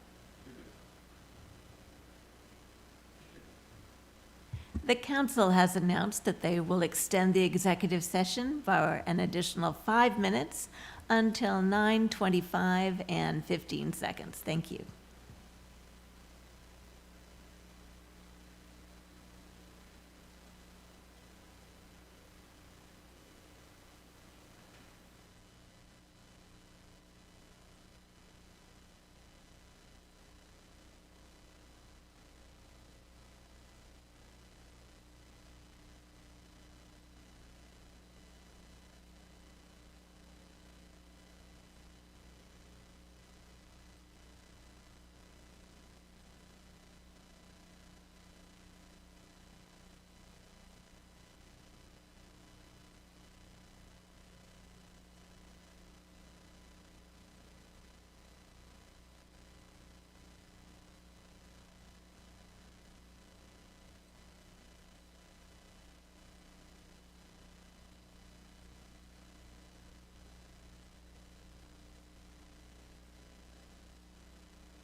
I'm gonna be that guy.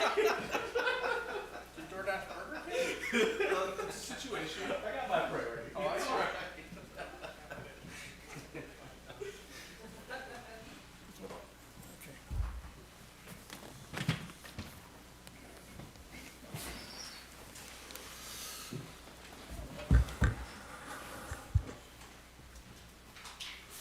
Okay. Oak Harbor City Council regular meeting, April 4th, 2023. We were in executive session. I'd like to reconvene our regular meeting. There were no decisions made in that regular session. And at this point in time, I would entertain a motion to dismiss. Yes, I'd like to make a motion to adjourn. Adjourn, I meant. Council chambers Yeah. are muted. Second. We've got a motion second. All in favor signify by raising your right hand and waving. Oh, wait a minute. They can't hear me? Okay. Now we can hear you. Okay, I'm sorry. We just adjourned the meeting. We did it without you. I think 1, 2, 3, 4 to 2. Anyway, the meeting's adjourned. Thank you so very much for all your patience, and especially with me this evening. Thank you. Okay.